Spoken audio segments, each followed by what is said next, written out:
Good morning, my faithful. Loki and I this week are going to be talking about concussions in sports, the negative effects, why you should be worried, and if you have a child in sports, what you can do to protect them. We'll have two very special guests joining us today to talk about this very real and dangerous topic. Don't vote Trump.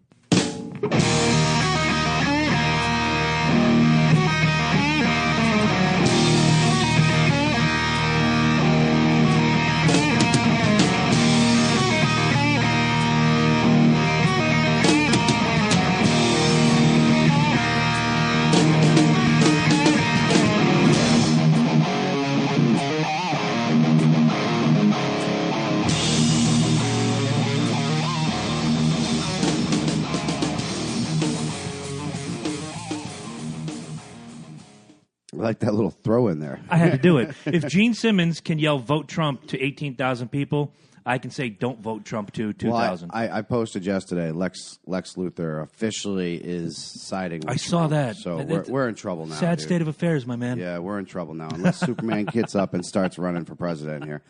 So real quick, before we get into the day, I gotta ask you something. Me? Yeah. I'm ready. So Suicide Squad recently came out. Last night was opening night. Right, which we and they've had sneak previews since last week. Mm-hmm. I've had people posting as much as last week talking about this. I gotta say this. Does it almost feel like Rotten Tomatoes has beef with DC? You know, I read a story. I'm sure you're referencing this story where Rotten Tomatoes gave it a really terrible review. No, they don't forget what they did to Batman versus Superman. Right. They threw it up against the wall and wiped their ass with it, essentially. Now, I'm not taking away from that because I think we're both on the same page where we kind of like felt like that movie probably could have given you more. Yeah, I thought they crammed, like I said before, I thought they crammed too much. Did you see the extended Things version? went too fast, not yet. Dude, I fell asleep. Did you really? I fell asleep, man. It's so maybe too it was better. much. Maybe it was It's better too that they much. crammed everything When they in. put all that shit in the beginning, it was way too much. Just way too much. It should have been a 2-part movie. It should have been like an Avengers, how they did the 2-part or whatever it is.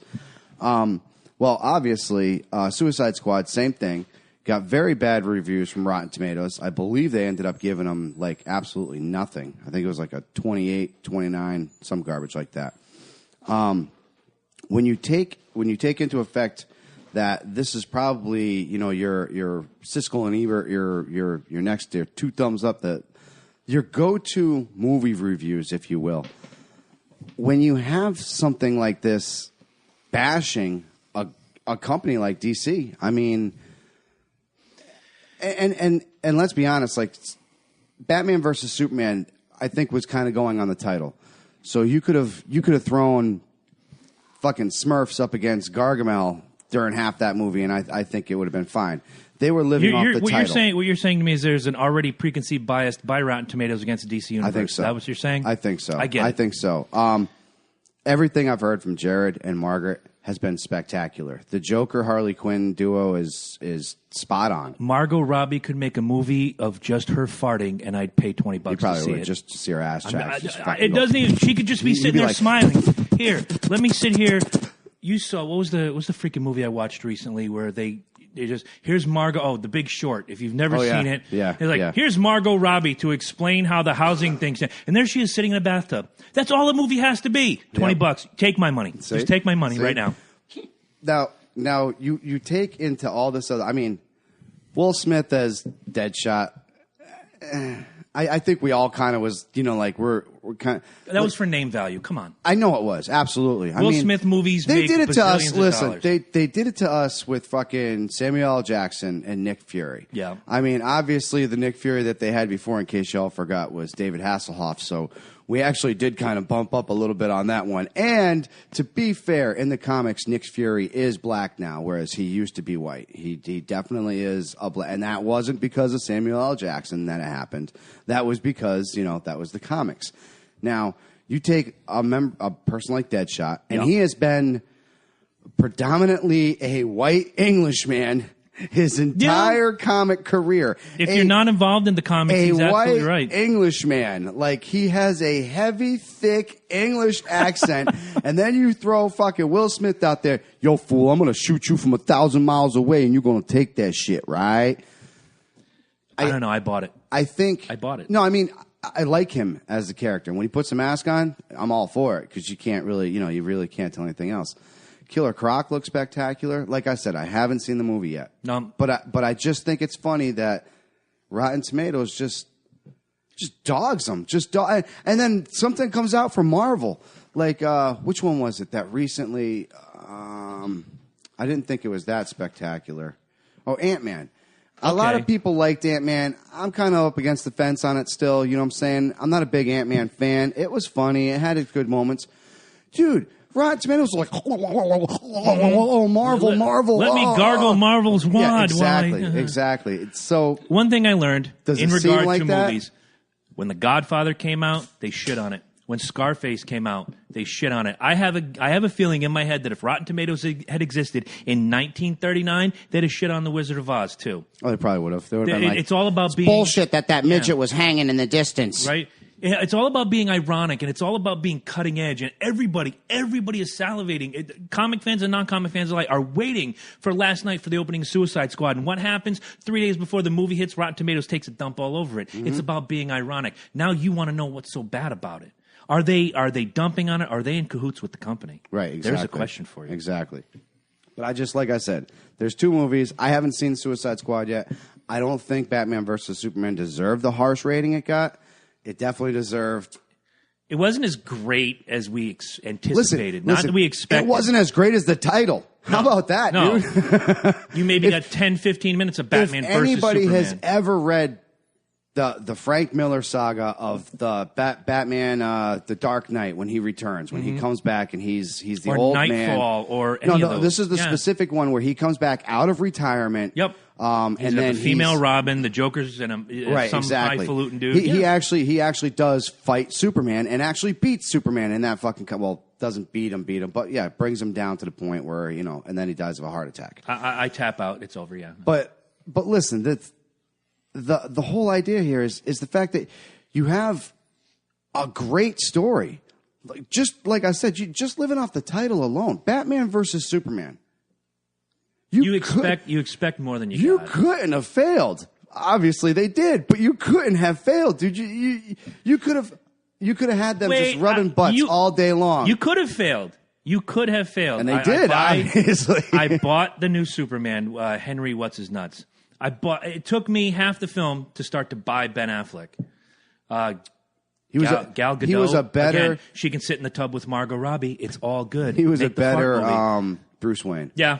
Without question, he was a spectacular Bruce Wayne. He nailed it. Batman, not I think he was trying to go for the slapstick Batman a little much, and yeah, slapstick doesn't. If you're Adam West, slapstick works. It doesn't work, and Michael Keaton proved that.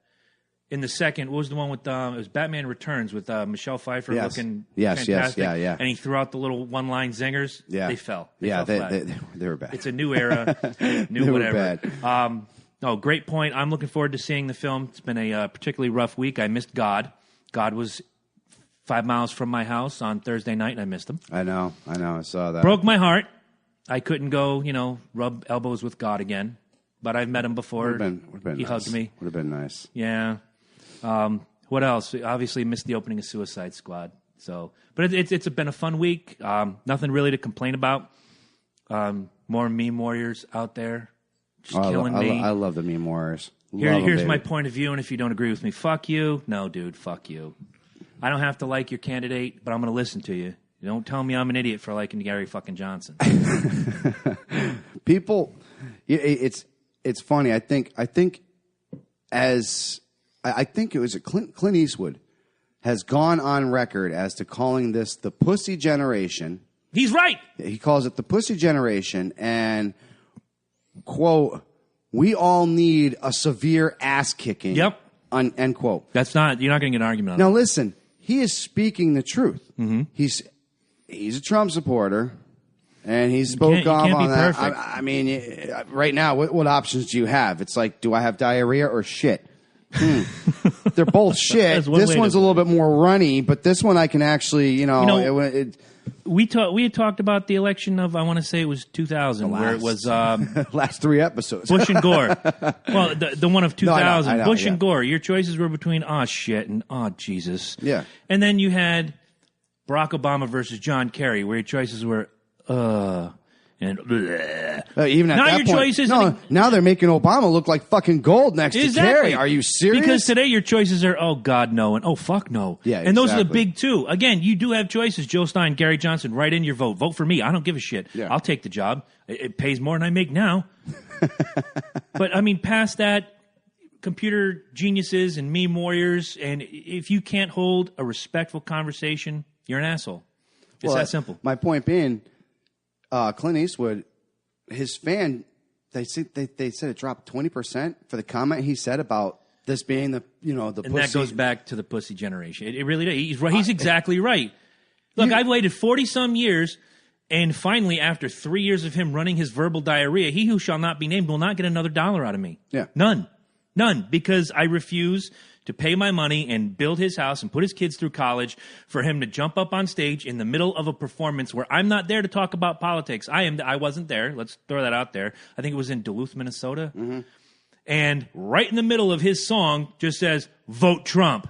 Fuck you. Disturbed didn't pull that shit. Joan Jett certainly didn't pull that shit.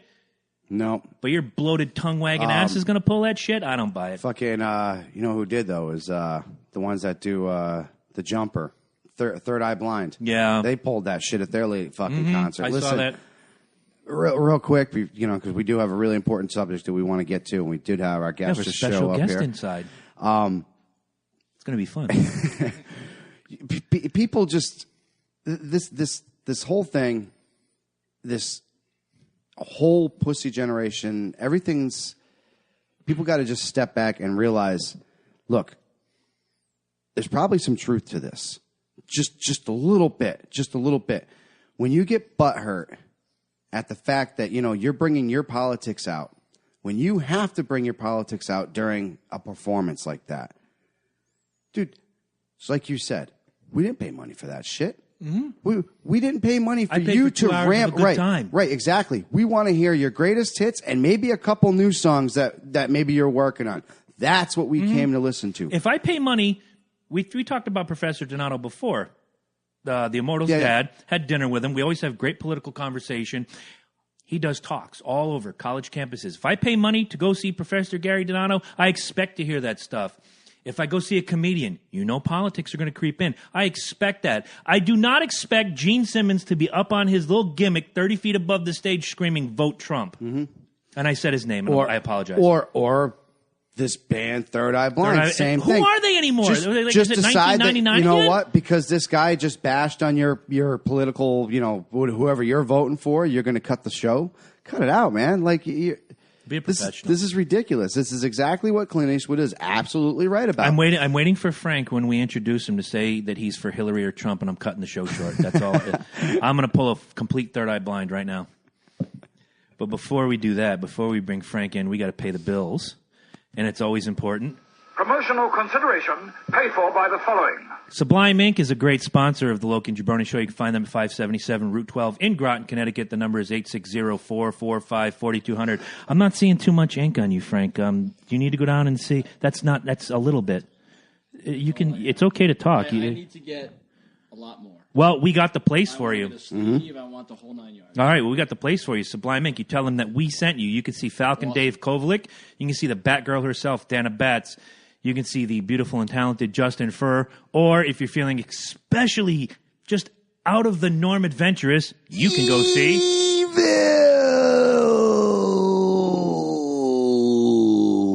Dave the Nightmare Kruger.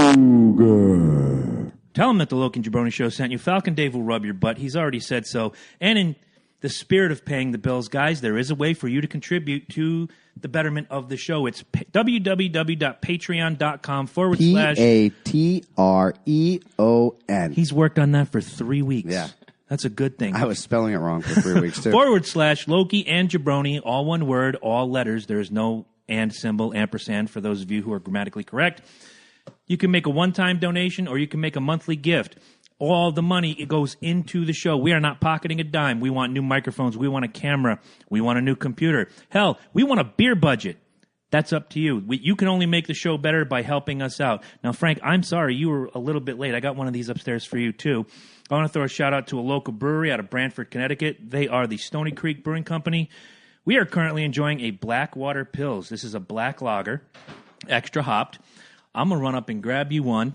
Frank and Mike are meeting now. Oh, by the way, welcome to the Loki and Jabroni show. Somehow we missed that. Thank you very much. Hey, real quick on that Patreon, though, just so people know, we do need new equipment because when we first got into this, this is equipment that I bought for the business that pays me back there, Viking Entertainment. So we're borrowing the microphones out of that. We would like our very own setup. We did go out and pick up our own little mixing board, and we have our own nice soundboard thanks to the Eddie Jakes Society. But every little part that you guys can donate, it's going to help out so much. We've had a couple people donate already. Thank you very much. We still need those reviews. We got to get rid of that the Crystal Skull vodka, the Crystal Head vodka that we've been dying to get rid of. Just trying to get to some people, some perfect autographs on there. You guys don't want to miss out on that. And just be a part of it. Spread the word, spread the love. Share it with a friend. Tell your friend to tell a friend, and you'll love it. This way, we don't have to pimp guests to bring beer. But that is a standing rule, dude. You're not getting skated here. Everybody's brought beer. Everybody.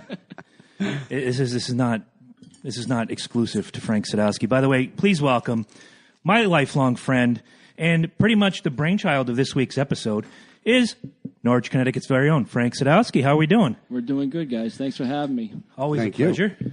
Now, when we spoke, I think it was Tuesday night. Yes, I believe so. It was revolved around the concussion of Dale Earnhardt Jr. Dale is telling people on his podcast, the Dale Jr. Download, and through his Twitter board, I'm getting better. The symptoms are lessening. ESPN and doctors all over the country are saying he's not getting better.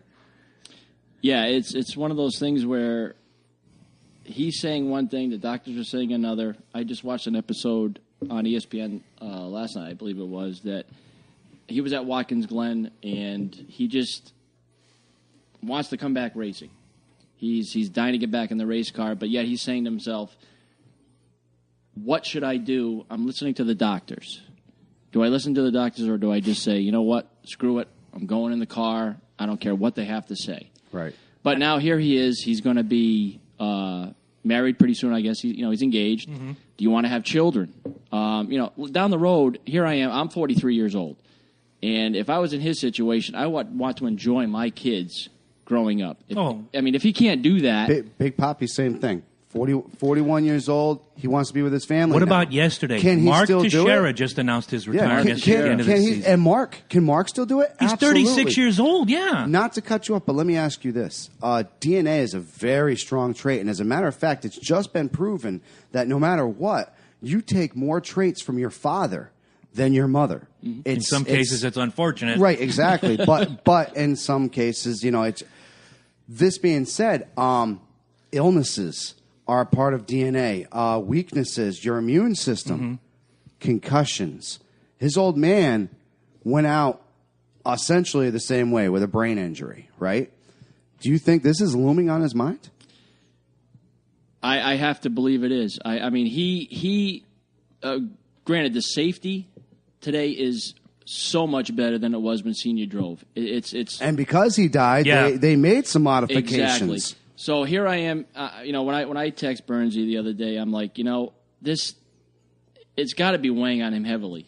And if he decides to get back in that race car, and something else happens, and I don't know. It's a scary situation. I mean, I'm not a huge Earnhardt Jr. fan. I appreciate his racing. I appreciate racing in itself.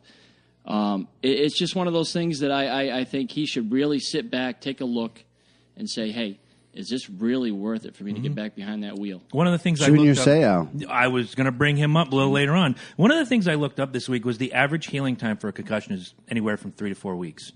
Now, then you're not allowed to go back into until your you're sport. cleared. Right, and that's usually months. He's been out for 4 weeks. and now he's going to be out the next 3.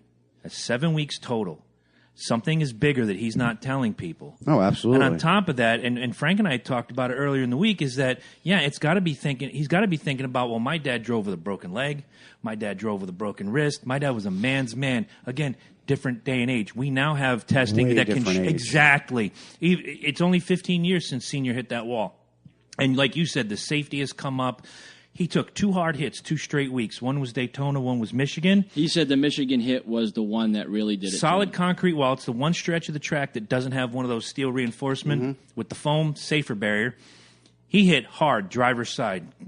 Can you imagine the head whip? Even with that little bit of space that they hold your head in with the Hans device and all that, you're still getting a pretty good head whip. Fuck yeah. Your brain's going to bounce around in your head. Dude, you're going over 100 miles an hour. At Michigan, he was hitting near 200. There you go. So now you're hitting up the speeds of near 200 miles per hour. You stop. The sheer physics alone of it. If you're, I'm not a very good physics person, but I did it in high school enough to know that if you hit a solid object, all of that force is going somewhere, and it's usually on that first impact. First it goes this way, right? Then it goes this way. Exactly. So regardless of where your head is, that little bit of movement. You still have that little bit of movement in your brain, too. They say you can get whiplash. Your brain is completely surrounded by that protective liquid. In an accident under 40 miles per hour. Absolutely. Now, 5 times that. 200 miles an hour. That's the other thing. You're in a racing car that goes up to, like we said, about 200 miles per hour. Your instincts have got to be on top of it. They got to be like that. When you enter into this car and you have a concussion or the ill effects of thereafter, you're not performing, number one, at your peak. Nope. And number 2, you're jeopardizing yourself and everybody else on that racetrack by not being 100%. Right, and if he had that concussion already lingering, which he didn't know, he didn't get tested, it goes through the infield care center. I've been in the garage area for a NASCAR race. Or how many times you go up to somebody and just be like, you all right, man? I just got a headache, man. I'm cool. I'll be all right. I'm cool. Okay, all right. Go rest it off. The infield care center, is your arm broke? Is your leg broke? Can you see this? How many fingers am I holding up? You're good. Get out. It's VA. It's that simple. Yeah, VA hospital. Exactly. Yeah. Now, he takes that with him. Next week, he goes to Michigan, takes that 200-mile-an-hour hit on that backstretch. Now you just compounded it. Now it's double. And now we can go into Junior Seau coming forward because, again, Frank's a big football fan. I'm sure he's got a lot to say about this. The more pounding you give it, the worse it's going to get. Whether you're Junior Seau, Jamal Charles, Chris Benoit, Gary Wolf, who we'll hear from later, you're gonna if you keep going and subjecting yourself to the same thing over and over again. What is the old saying? The definition of insanity is doing the same thing over and over again and expecting different results. Exactly. When scar tissue heals, this is a medical fact. When you cut yourself or when you have an injury, your body instantly starts working on it. Tendons, they all do this. If you re-injure that before that is fully healed, now you have not only ripped apart the initial, now you're taking apart the scar tissue and you're building on top of that. So now you have weakness already built on top of weakness on top of what's going to be your main structure now. Concussion is no different. Exactly. Concussion is the exact same thing. It's a swelling in the brain. When you don't let that swelling go down, when it stays like this, and then you just get that nice little protective coating, it's trying to bring it back down, and you re-injure that, you're not doing yourself the recipe any favor. For disaster. Absolutely. Did you play football in your youth? I did. I played Pee-wee football down in Hamilton Avenue, actually. Fair enough. And I took a few hits. You know, I actually remember one time up at Dickerman Field in Norwich. Yep. I was running the ball, and I took a hit, and I saw stars. Now, whether or not I got a concussion, I really don't know, but it knocked me out right on the ground for a while, and I was just sitting there going, wow. But back then, we didn't have doctors on the sidelines and wondering if, giving us the test to make sure that we were okay. But it was scary for me. I was a young kid. Now, I don't think I've ever had a severe concussion. Not that I know of. But who knows? Maybe I did. And without a brain scan, you're never going to know. You're never going to know. So I was wondering, but I did take a couple of hits, but it was only Pee-wee football. But still, it was something that you have to really be concerned Pee-wee football with. From I'm going to venture to guess like from 5 to 9 is the age range. Am I in the I believe ballpark? I was a little bit older. Okay. I want to say maybe age before my teens. No, it wasn't. So it wasn't exactly a hit that you might have taken if you played high school or professional or college, but at a younger age, at a 9 or a 10 or an 11-year-old, that's a pretty big hit. That's a big hit, and it's like, well, shake it off. You know, Exactly. Get back in there. There's certain things you can say that with.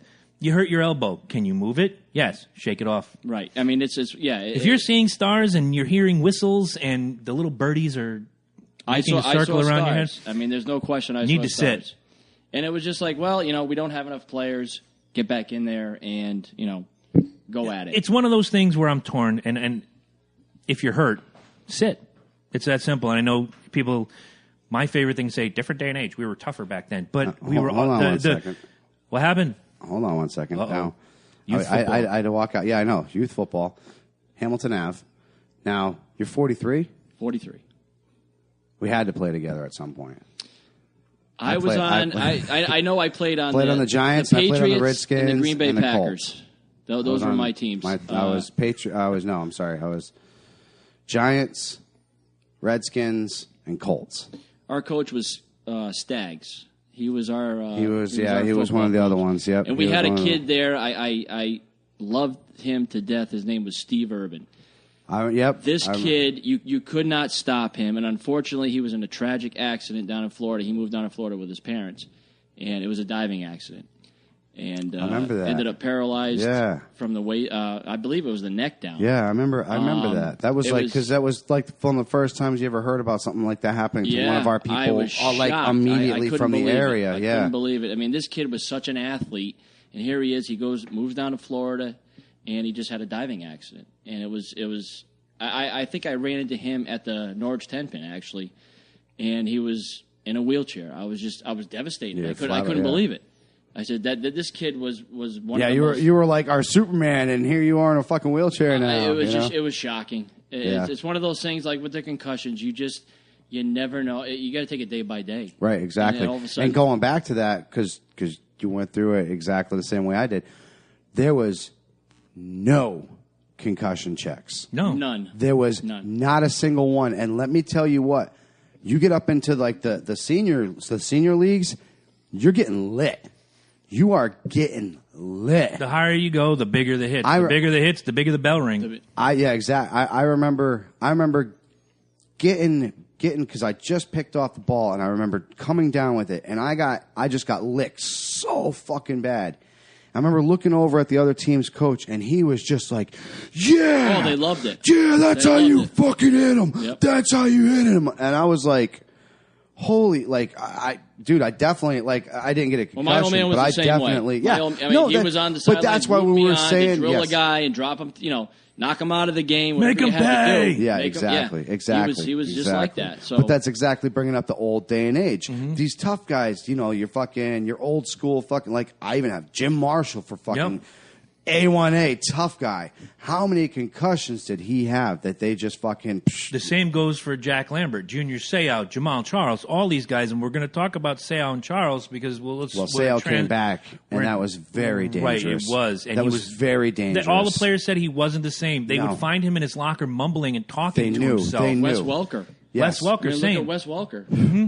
It's how many hits has that guy taken over his career? Yeah, There's a story, and I can't find it's Troy uncorroborated. Aikman, I believe didn't a doctor physically told him, if you get two more, you're done. You dude. could die. You're brain dead. You will be fucking brain dead.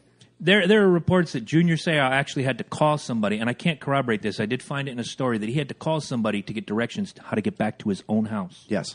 Yeah, no, he was that far gone. And that's the point. When he left, it was San Diego, and then he went on to the Patriots. He was pretty much calling his retirement in San Diego. He was done. When he came back and he went with the Patriots, he was an animal. And he spent time with Miami, I believe. Too, yeah, right? yeah. But he didn't do too much down there. The Patriots is where he did a lot of his big... The beginning of his retirement tour. Right, exactly. But he was a beast. He was a man on a mission, dude. He went from being beat down to building himself back up. Right, to building himself back up to hitting and getting hit like he used to. without ever being healed. And do you remember how he would run into those people? Yes, and that's my point. Like a train, head down, He helmet was first. not healed. He was not healed, and they let him come back, and that is why he ended up doing what he did. He like we said earlier, when you're not fully healed and that scar tissue doesn't get on, you can't fully be healed. You Right. can't. There's damage. There's already damage done. You being a Broncos fan, if I'm remembering correctly. Super Bowl champs, by the way. Hold on. Two-time. Reigning and defending Super Bowl champs Denver Broncos. Wouldn't want to shortchange you here. You were in the same division with the San Diego Chargers. You obviously, your team plays multiple times every other year against teams like the Patriots and the Dolphins. You have many. What are you doing over here? He's fucking with my beer, ladies and I gentlemen. haven't seen one of these in Those a long time. mountains are not blue anymore. They're not blue. I apologize. I have to I work- should have had them on ice when I came here. I'm going to work on that. Don't worry, I already took care of that. I thought this was irrelevant. You know what runs through these mountains? The train of thought. As you can see, it's no longer there. Killing me. You had more than ample opportunity to watch growing up and being a fan of the reigning and defending world champion Denver Broncos. See Junior Seau lined up across the field against guys like Elway or whomever has come through. You watch the hits that he made, and you don't even have to be a fan of that AFC West to know. You hear Junior Seau, you think of a sack master, you think of a ball stripper, you think of a guy that runs head on. Going back to what you've seen over the years, was he crazy for going head on? Helmet to helmet, helmet to shoulder, helmet to midsection? I wouldn't say crazy. I think he was doing his job. I mean, he was probably told, this is what you do. This is how you do it. From day one. It's I remember instinct Steve at this Atwater. point. Steve Atwater was a great safety for the Denver Broncos. And you would see him literally flying into somebody to hit them and take them out. Ronnie Lott, same thing. These guys just flew. Didn't Ronnie in there. Lott cut his finger off in the middle of a game? Yes. Yeah. There's a sick motherfucker right They there. had a job to do, and that's all they did was just fly in there, take the guy out. That was it. I personally, I would be scared to death to see one of those guys coming at me. They were going 100 miles an hour. Oh, yeah. Oh, They were weren't- freight they trains, weren't- man. Little freaking freight trains. Yeah. What's his name? Champ Bailey. Yeah. Champ Bailey. Another Bronco. Champ Bailey. Fucking guy was like, what, 5 foot nothing? But the guy would come at you like a bullet. Like a freaking bullet, man. But that's, like we said, from day one, from Pee Wee football, that's how we were taught. That's how to we were hit. taught. So when you go into this, even if you're all the way up into the NFL, good luck getting that away from somebody. Good luck getting that instinct. I understand the built out of competitive them. instinct. I understand the fire. And I understand you have to do better than the guy next to you if you want to be a success, Hall of Famer. Run it down the line. You know, I'm thinking about, because we talked about Ortiz and Mark Teixeira. Ortiz is a ballot one Hall of Famer. To me, Mark Teixeira, toward the end, he's going to be on a ballot with a lot of lesser guys, and he's going to get in. Do I think today, when he steps off the field at the end of the year, he's a Hall of Famer? Maybe. Again, he's in the 400 home run club. He's got the most home runs of a switch hitter other than Mickey Mantle in history. I'll give him, the switch hitter is impressive. Now, I'll give him again. that. Am That's kind I of- going to put him in there with Junior Griffey and Ortiz and Jeter and all these guys that are first ballot Hall of Famers? No, but he did his job. What I get now, I'm getting off the point here. I'm looking at these guys retiring now at a young age. 36, Mark Teixeira. I don't think I got it anymore. I can't play to my level. Seau played easily 5 more years, my opinion, than he should have. But he's an animal. He's a beast. He had that competitive Dan Marino spirit. played 3 more years than he should have. Oh, easily. Jerry Rice played 5 more years than he should have. Brett Brett Favre. Played 10 more years than he should have. You know what I'm saying? But these guys are thinking now at an early age, this is not for me anymore. They're getting smart. They're getting What's smart. his face? From the Beast from Seattle. I'm killing myself right now. Richard Sherman. No, No, the Beast mode. Marshawn Lynch. Yeah, Lynch. Dude, he is a He's Jew. in his prime. He's a Jew. No, as far as money. Oh. His family will tell you. The opinions expressed by Michael Smith do not necessarily reflect the rest of us. This guy has not spent a dime of his NFL money. Not a dime. Where the hell is he getting the rest of his money from? Off of, Endorsements ads, and endorsements and everything else. Okay. He has not spent a dime of that. He could retire right now and live splendidly. And that's what a lot of these people are doing.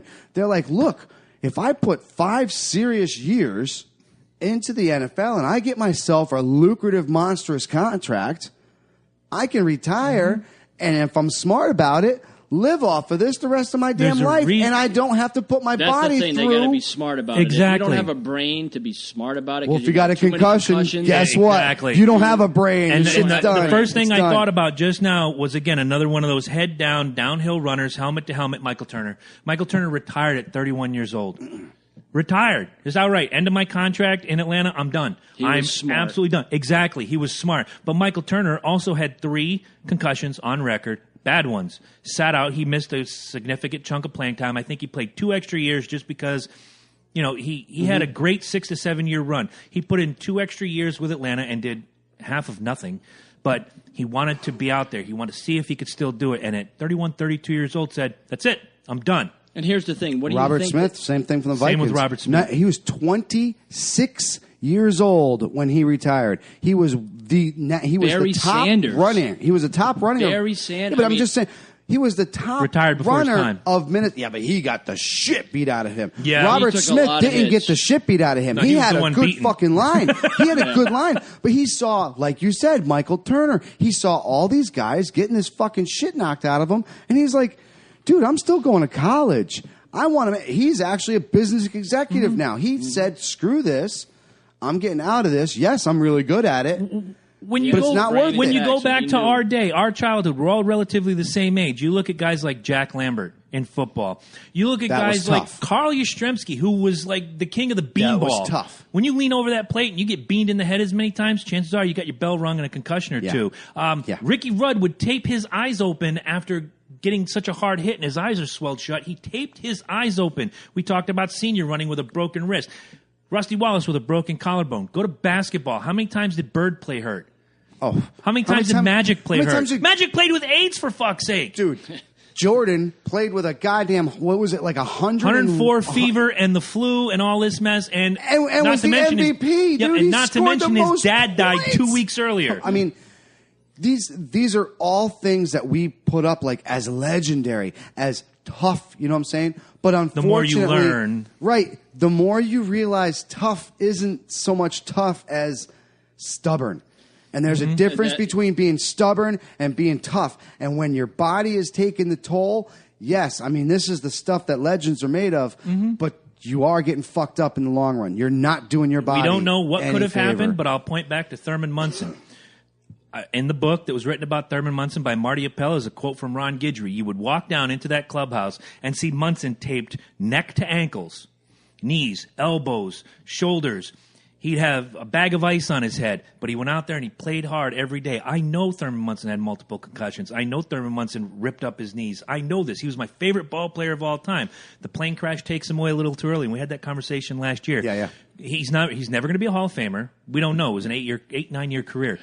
We're never going to know. And you can't base a Hall of Fame career off of 8 years. We've said that. I mean, or out you of could- love. Or, He's one of the most beloved players to ever walk through New York, but you don't go to the Hall of Fame out of love. Right. On right. top of that, that was stubborn. Now, if Thurman Munson plays today, he's smarter because we've become smarter.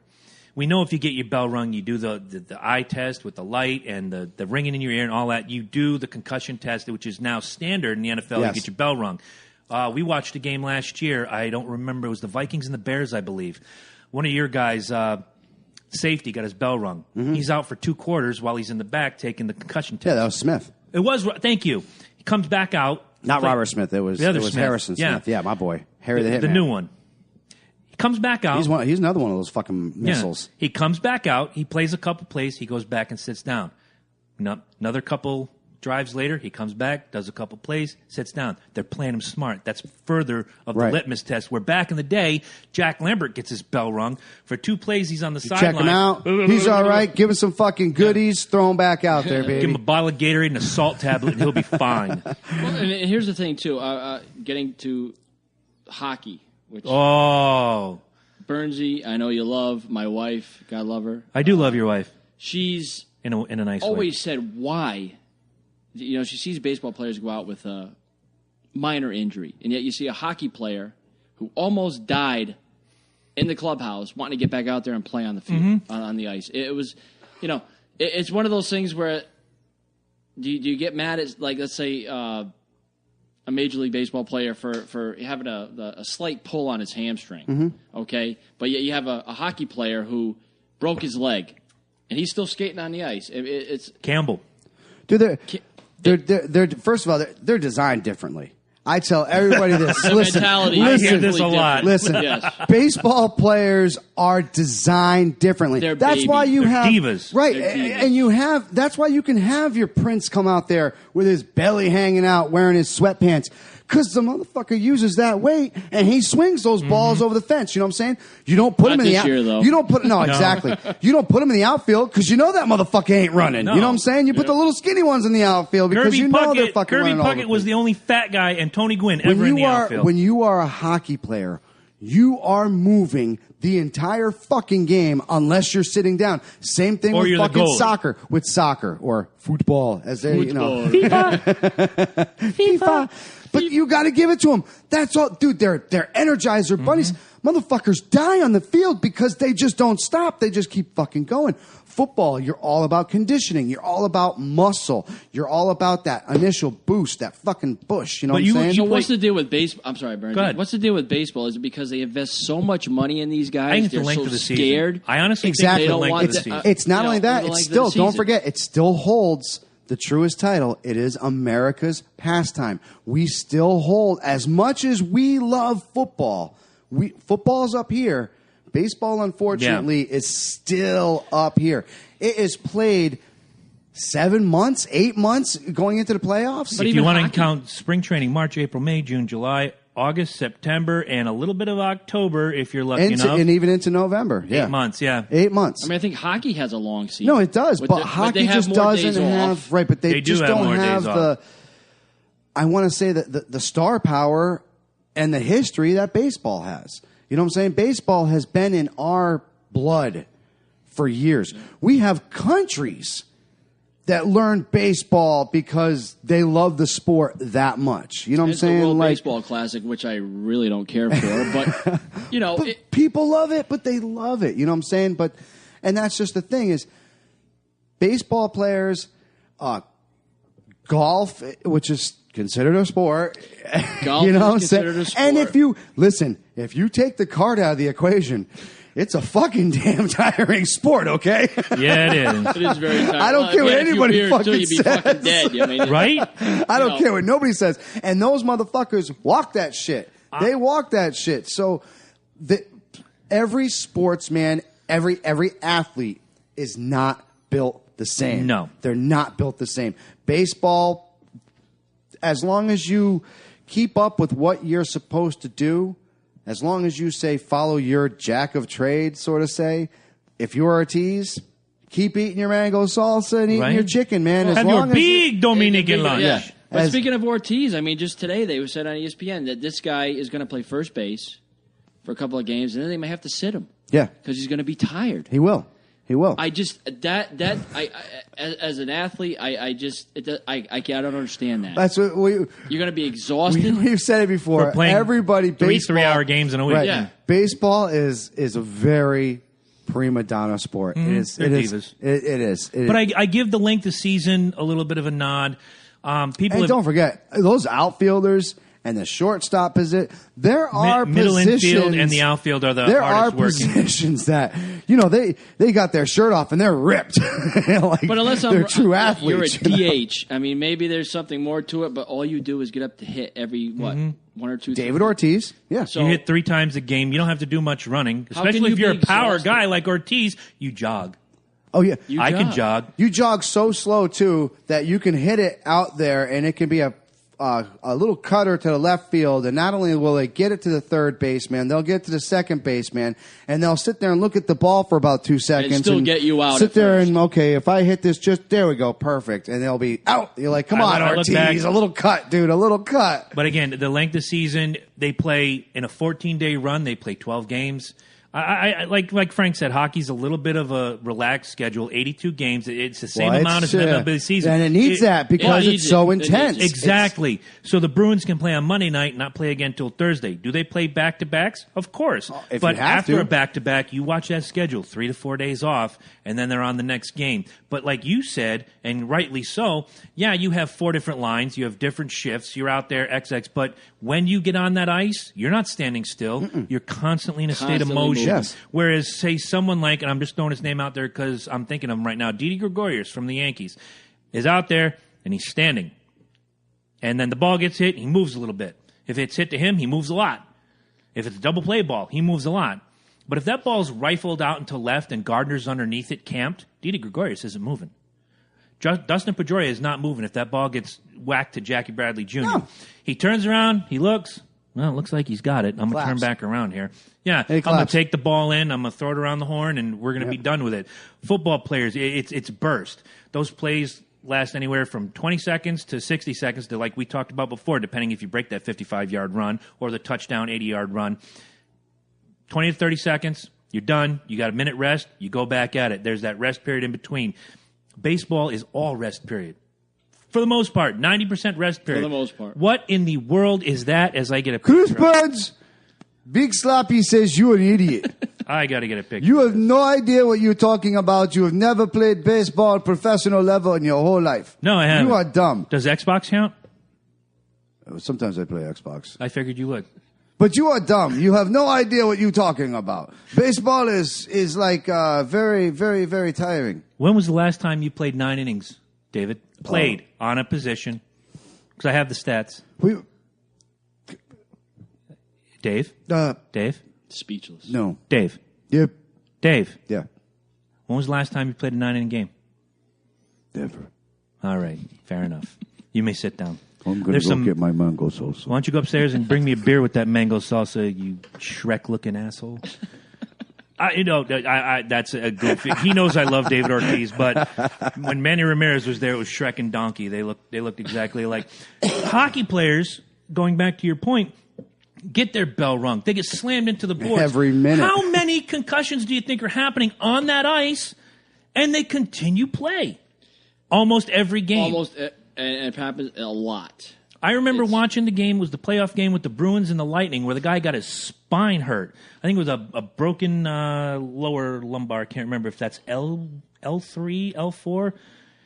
Somewhere. He was fighting for the puck. I think it was Chara that came up, and whether he did it on purpose or not is not for me to decide. I think it was purpose. It's a hockey game. He's got the stick. He's going for the puck, but he throws that little hip. How do you stop it going that fast? Was it Luongo?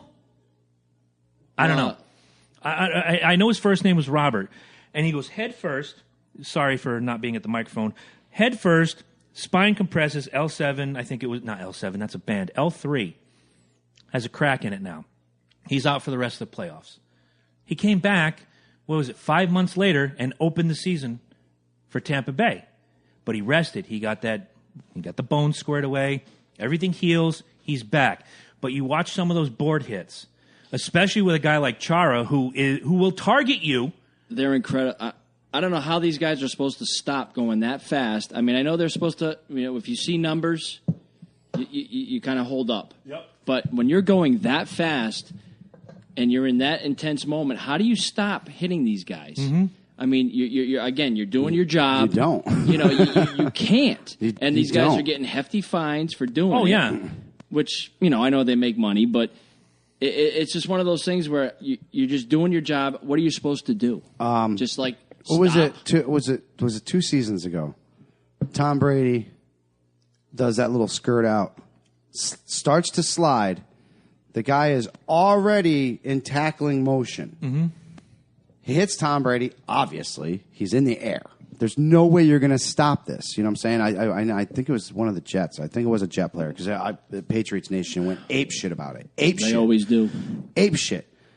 Oh, he should be fined. It should be 4 weeks out. He intentionally hit him. You can't stop momentum. When you are, how do you? You can't. You can't. There's no physical. If I'm a 300-pound lineman, you can't way. stop. I mean, I'm not exactly in the greatest of shape. I'm at 210 right now, but if I'm a 300-pound lineman and I am already coming after you, Mike, with the ball, and you're holding the flag over there, Frank, and I leave my feet, I have made my decision, I am going to tackle Mike. And I am already in the process, and you begin your slide maybe a half second to a second later, that's not a penalty. No. If I hit you helmet to helmet, that is a penalty. But if I'm already in motion... Unintentional. Even if you are, you know what I'm saying? Because you could have been going for the dive, and as you're going down... Incidental contact. To me, and we've watched enough football together to know that you're already in motion. That's why they show the replay 17,000 times. Mm-hmm. So the loudmouth drunken idiots go, that was intentional! Watch the replay. Yeah, exactly. He was already in motion. Exactly. Fuck that! No, watch the replay. It was incidental contact.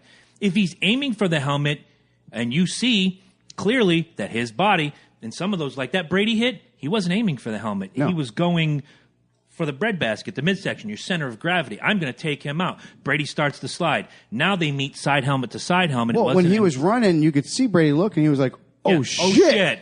Go down. I mean, is it coming to where the quarterback's going to have to wear flags now? I mean, right? I think it's got to that point where you can't go to the knees. Yeah. You can't go to the head.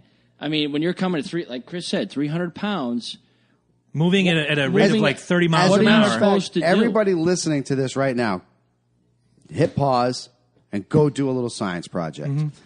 Go to the beach and go about 50, because some of you get tired. You're all lazy.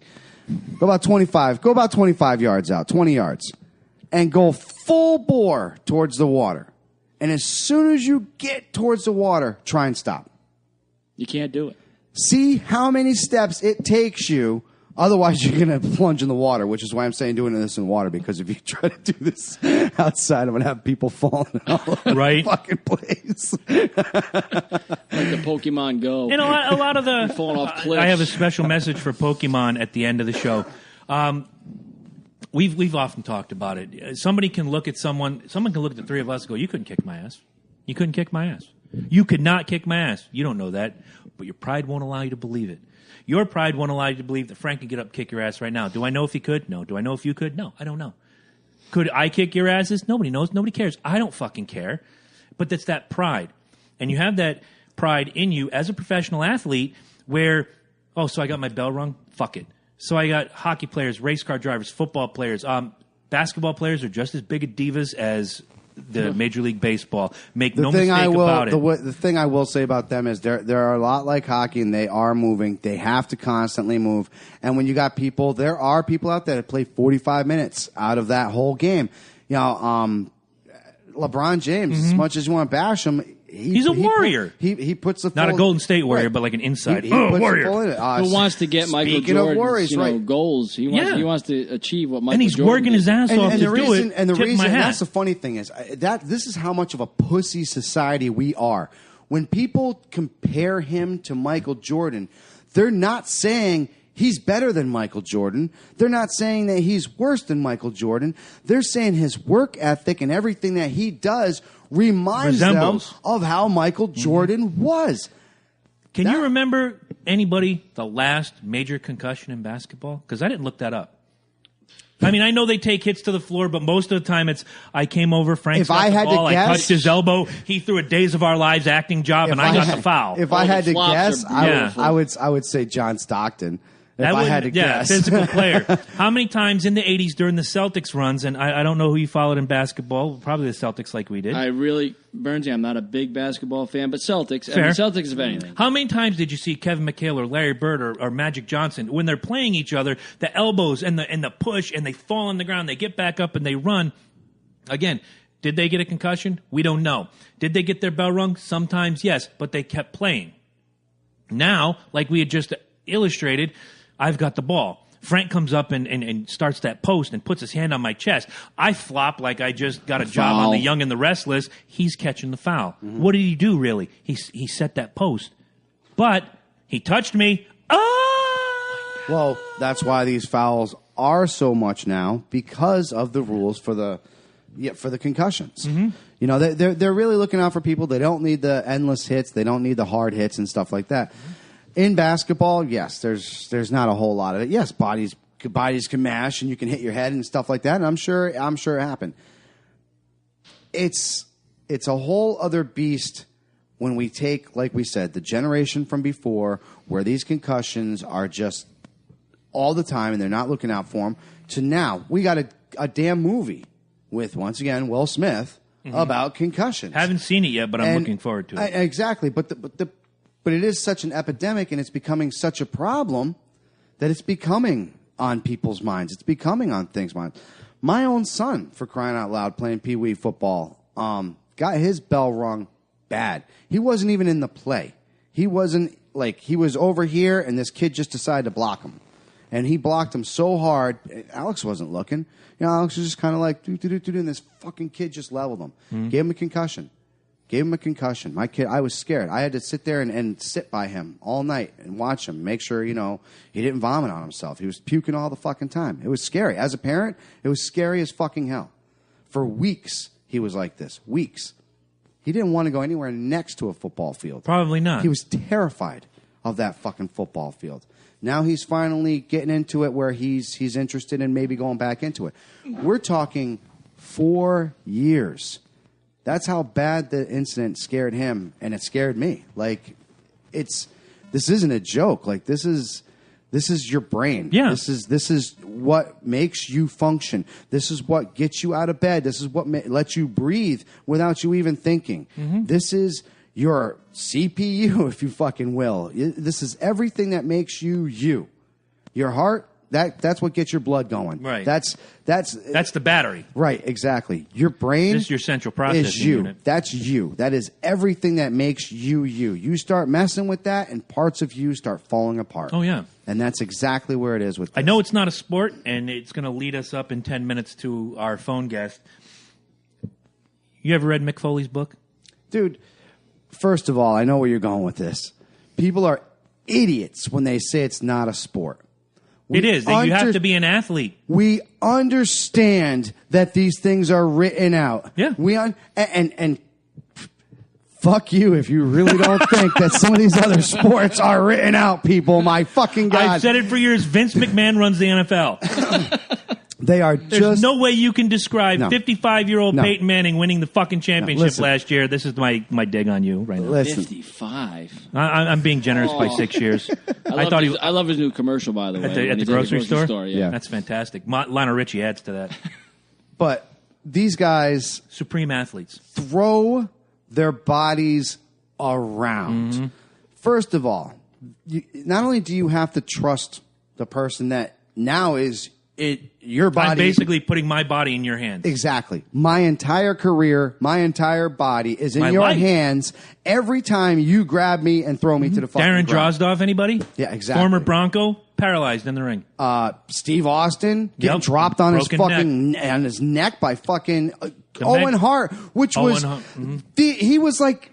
Besides Bret Hart, he was like the excellence of execution. As a matter, nobody put a fucking sharpshooter on better than fucking Owen. I liked Owen's better, I'm you're sorry. right. He snapped that. Like, Bret would sit there and hold that shit for a second, then flip it. Dude, Owen, like that, would have that slapped on you, and you were like, They are dude, athletes. I learned how to do the sharpshooter by watching Bret. I couldn't learn it by watching Owen. He did it too fucking Nope. fast, dude. Mick Foley in his book back in 1999 says, and he still had, 6-7 more years on his career? I've had more concussions than I can count. He's one of the lucky ones. He's one of the ones that still has all his faculties. He walks like a 90-year-old man. He talks like a 90-year-old man, but that's part of his shtick. He's been hit with barbed wire. He's been hit with a baseball bat. He's been lit on fire. He's been lit on fire. He's been thrown off of a 60-foot fucking cage. He has landed on, 30,000 announcer booths. His hips have been shattered. His knees have been shattered. His Tens of thousands shoulder of has been thumbtacks. shattered. Thumbtacks. I mean, dude, he took a goddamn When he fell off the- pedigree what he- was to it the when he- face with thumbtacks. When he fell off the cage, didn't he have a tooth in his nose? That Yeah. popped Yeah. out, went through his through lip, his skin and right through his into fucking his nose. Dude, Cut his lip so bad he could stick his tongue through it. yeah. They are athletes. Yes. But in that out of the way. in that genre, it's shock factor. And then the shock factor is when you take the pipe or the chair shot. And you notice they've cut down on that. Now you can only go across the back. Yeah.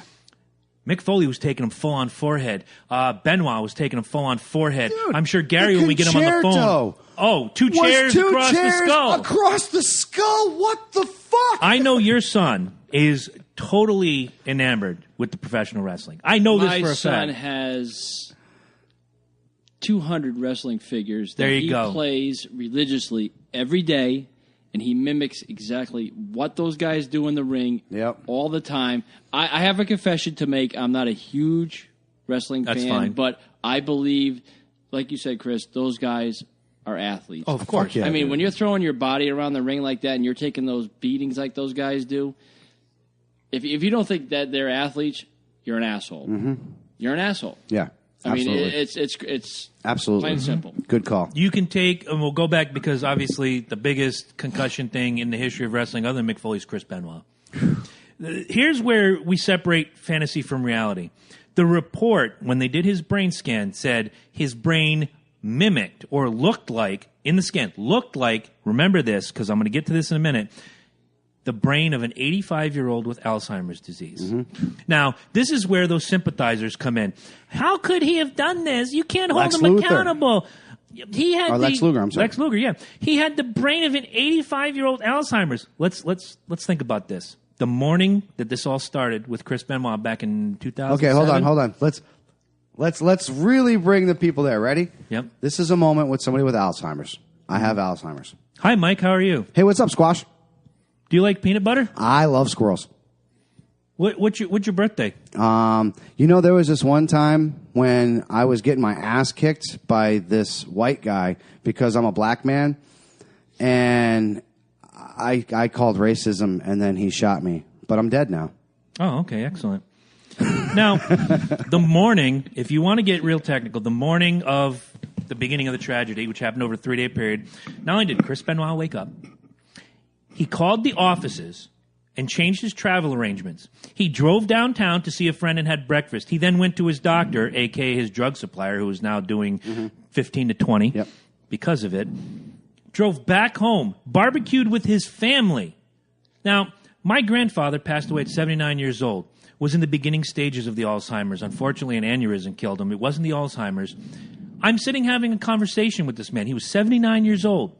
We're having a conversation just like the three of us are now. And at the end of the conversation, I get up to go home. I'm leaving my parents' house. They were up from Florida, my grandparents. And my granddad looks me dead in the eye and goes, you know what?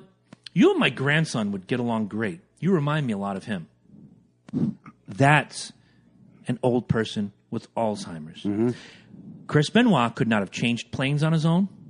Chris Benoit could not have taken somebody else's life 3 days earlier in a ring somewhere in Georgia, taken somebody's life in their hands and done the things that they do if he was an 85-year-old with Alzheimer's. Chris Benoit couldn't wipe his own ass if he was an 85-year-old guy with Alzheimer's disease. However, all those calcium deposits from all those concussions did contribute. It locks away part of your brain. Like you said, it takes away part of your brain. So all the sympathizers, if you're one of those sympathizers and you're listening to me, read a fucking book. He did not have the 85-year-old brain. He had the 40-year-old brain that he lived with. Did certain components get knocked loose because of all these concussions? Yes, indeed. That CTE is no joke. Mm-hmm. Listen, when we said before your brain is your CPU, we fucking mean it. Your heart doesn't do shit for you but pump fucking blood. What runs your car, the battery or the engine? The fucking engine, exactly. Obviously. But listen, your heart's the battery, your brain's the engine. When you are standing over somebody and you are about to give them the death blow, your heart doesn't step in and say, stop. No, it's your fucking brain, people. It's your goddamn brain. And if there's something wrong with your fucking brain, you're going to go through with that. And your expression is going to be blank. Your expression is going to be like any other fucking day, like you were eating a goddamn sandwich. That's how your fucking expression would be. You don't have to be Chris Benoit to kill somebody. O.J. Simpson probably had signs of CTE. Of course, in 1994, we don't know that. But I'm not going to blame on that. No, of course not. That was straight up rage. Of course. His woman was getting banged out by another dude, and he was fucking ape shit pissed, and he fucking murdered him. But you still had the sympathizers. Oh, OJ couldn't have done this. You had the sympathizers in 2007. Even to this day, Benoit couldn't have done this. No. Jamal God, Charles from the Kansas City Chiefs, Yeah. CTE. He shoots the mother of his child, his girlfriend of X amount of years, then goes to the training camp. Andy Reid and an assistant coach, he's got the gun in his hand. You can't do it. You can't do it. It's not worth it. Turn yourself in. Turn yourself in. With Andy Reid and the assistant standing there, puts the gun against his head. Pow. Goodbye, Jamal Charles. Yeah. Killing is killing. But you cannot, you can't use excuses. And you can use the CTE. Did it take away the compassionate component of his brain? We'll never know. Because obviously there was no note, there was no nothing. Wax his kid, wax his wife, wax himself. You can't rest on this. We don't even know if he one- knew that was his wife and kid. Exactly. He could have been going through some fucking experience. Maybe he fucking Right? and he starts looking around. All of a sudden, they look like demons. I'll never take away that the concussions, multiple. And if you ever watched Chris Benoit, he wasn't the, His fucking move was a flying headbutt. People, and he didn't protect himself. A Watch it. He flying went headbutt. pancake. No, he definitely. Well, who was there were a couple others. Bigelow was one, and Harley Race was another. And they would come off and they'd put their hand out, and as they Like come this. down, they would Like protect this. themselves They're- with their forearm. yes. When they hit the mat. Chris Benoit went full pancake. Yeah, always did. And always once did. your head bounces, gunk. And I'll tell you what, he 300 has- nights a year. Gunk. I was a huge watcher of WCW. Huge. I would literally record Raw, and I would watch WCW. And sometimes I'd miss Raw because I couldn't, watch it. But I would always catch WCW during that 90s period. Yeah. And dude, he must have tagged off of Raven, like literally head to head. And when he got hit, he just sat there and kind of flopped. These other motherfuckers are like, "Oh, you stupid fucker!" You could see that they were pissed. Like you could tell, like you stupid fuck. Like, but they sold it. You know what I'm saying? Because it was so fucking real. The theater was amazing. It Because was. you're sitting in your couch, I'm sitting in my couch. Whoever's watching goes, oh. No, you're like, holy shit! I went to a show about a year before he died. I was still active watching, and he was in a cage at Mohegan Sun Arena. I can't remember who the opponent was. And he did it from the top of the cage. Did he protect himself on the way down? Nope. Full pancake. Starfish on the way down. Or no, he did it the straight leg gimmick. Yeah. So he looked like, comes the YMCA logo. 15 feet onto the mat, full pancake, gagunk. Whether or not he was gentle with the guy on the bottom, I do not know. But what I do know is you can't drop a basketball from 15 feet and watch it not go gagunk. Your brain's taking a beating. Taking a beating. And he did that. The Elimination Chamber. He was flying all over. He must have did like fucking 3 diving headbutts. Come on, man. He's just There's going to be some severe injuries. absolutely. Especially Over like time. I said, you do something like that. It's you can see when your move involves your fucking head. Yeah. And you can see the change in the product now. Thank you for drawing me back in because now I can't get away. I'm every Monday and every Tuesday. Told you, man. The immortal knows.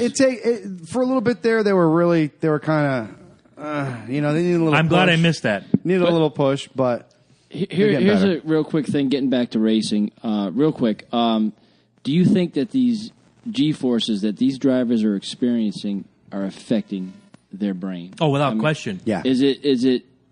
When let me It's ask a you. constant. Oh yeah, absolutely. You drive on the highway and you're doing say 65 if you're a conscientious person, not drive like Mike. You're doing 65 on the highway. And maybe you're having a little fun or you're trying to get around a truck and you gun it. And what's the first thing you feel? That G-force pulling you back. That pull. That is from 65 to 85. Mm-hmm. Now go from 55 pit road speed up to 75 on a track like, say, Indianapolis, which is the pace car speed. That green flag drops 75 to $110 just getting into the corner, and that's within a half mile. Yeah. Top speed there is like what, 160, 170? Depending on the backstretch, you can hit 190. And now you have to get it back to 110 to navigate that 90 For how many turn. hours? 3 hours easily, minimally. Times 36 races. Yep. Oh, Exactly. and each race is easily anywhere between 200 and 300 laps, depending on the size of the track. Bristol, which is in a couple weeks, little half-mile track, they're going to do 500 laps. Bending it down the front stretch, bringing it back maybe $150 down the front stretch, 75 in the corners. Change. Yep. Do you hear how my voice How is about changing? Sonoma? Sonoma's 11 turns. You're doing gun it, stop, So we turn, got gun it, down to stop, 30 turn. about a miles an minute hour. before Pitbull calls up here. We're going to call Pitbull. Let me just ask you this. Go ahead. You ever had a concussion? Yeah. Have you ever had a concussion? I believe so. I've had one, obviously. The migraines, everything else that you get with it. I'll tell you what. I've never actually felt a migraine before I had a concussion, and the light hits your eyes. Your brain literally feels like it's fucking melting. It's insane. It's not something that you can hide, right? Oh, absolutely. No. I mean, you can't hide it. You know there's something wrong with your fucking head. Oh yeah, and you even know it. Even you if feel it. But people around you are going to know that you're not right. Because Yes. I remember having Same my thing. concussion, and people would just look at this. I felt fine. And Yeah, I'm how are say you this going to out know? loud. You don't know. I felt Because your brain is sending you Fine. false signals. Exactly. Your brain is sending you a signal. You're still okay, dude. But the people It's all who right. looked at me saw Knew you were a glassy eyes, ghost. ashen Yeah. face, just like this. I don't know how to put it. Bill Clinton looking at the balloons at the DNC last week, Or watching Monica Lewinsky. I mean, it's Yeah. and they go, "Chris, are you okay?" Oh yeah, I'm good. Yeah, I I'm good. love the balloons. I'm good. Look at the birdie. They're so The blue. fucking pretty birdie. He's a But you gorgeous- felt you were I fine. felt You didn't think anything was fine, wrong. Right. but people knew, and I have only had one recorded concussion. I felt like $1 million. My face, my body language, my speech told another story. Exactly. And like we said, when you affects part of your brain makes up for it. Yeah. So let's give our Give buddy Pitbull a call. Give Pitbull here a call, and we'll keep up on the. So do I. the biggest thing right now with the whole concussion talk is we really do believe that Dale Earnhardt Jr. has a very, very serious concussion. Oh, agreed. You don't Without question. You don't miss all this time, even from when I had my concussion. Again, I'm gonna hit this button in just a second. I missed 2 weeks of work, but I was doing like construction prep. But I was in high school You can't when run that a happened. forklift. You can't do all these things with a concussion. I couldn't drive. I had to get rides to work. I remember I couldn't With a concussion. do schoolwork. I remember that. Yeah. I couldn't focus on that. So all I'm doing is driving a forklift at the time. You talk about Dale Earnhardt Jr., like Frank just brought up. You have the G-forces. You have the head rattle. Watch the in-car cameras when they show you have them. the worry that it's already in your family's Oh, yeah. fucking history, and every time you fucking crash, is this Oh, my yeah. last fucking Now, crash? Yeah, Let's this go. is it. Let's go just a little before I hit this button. Watch the in-car camera. Even Watkins Watkins Glen this weekend.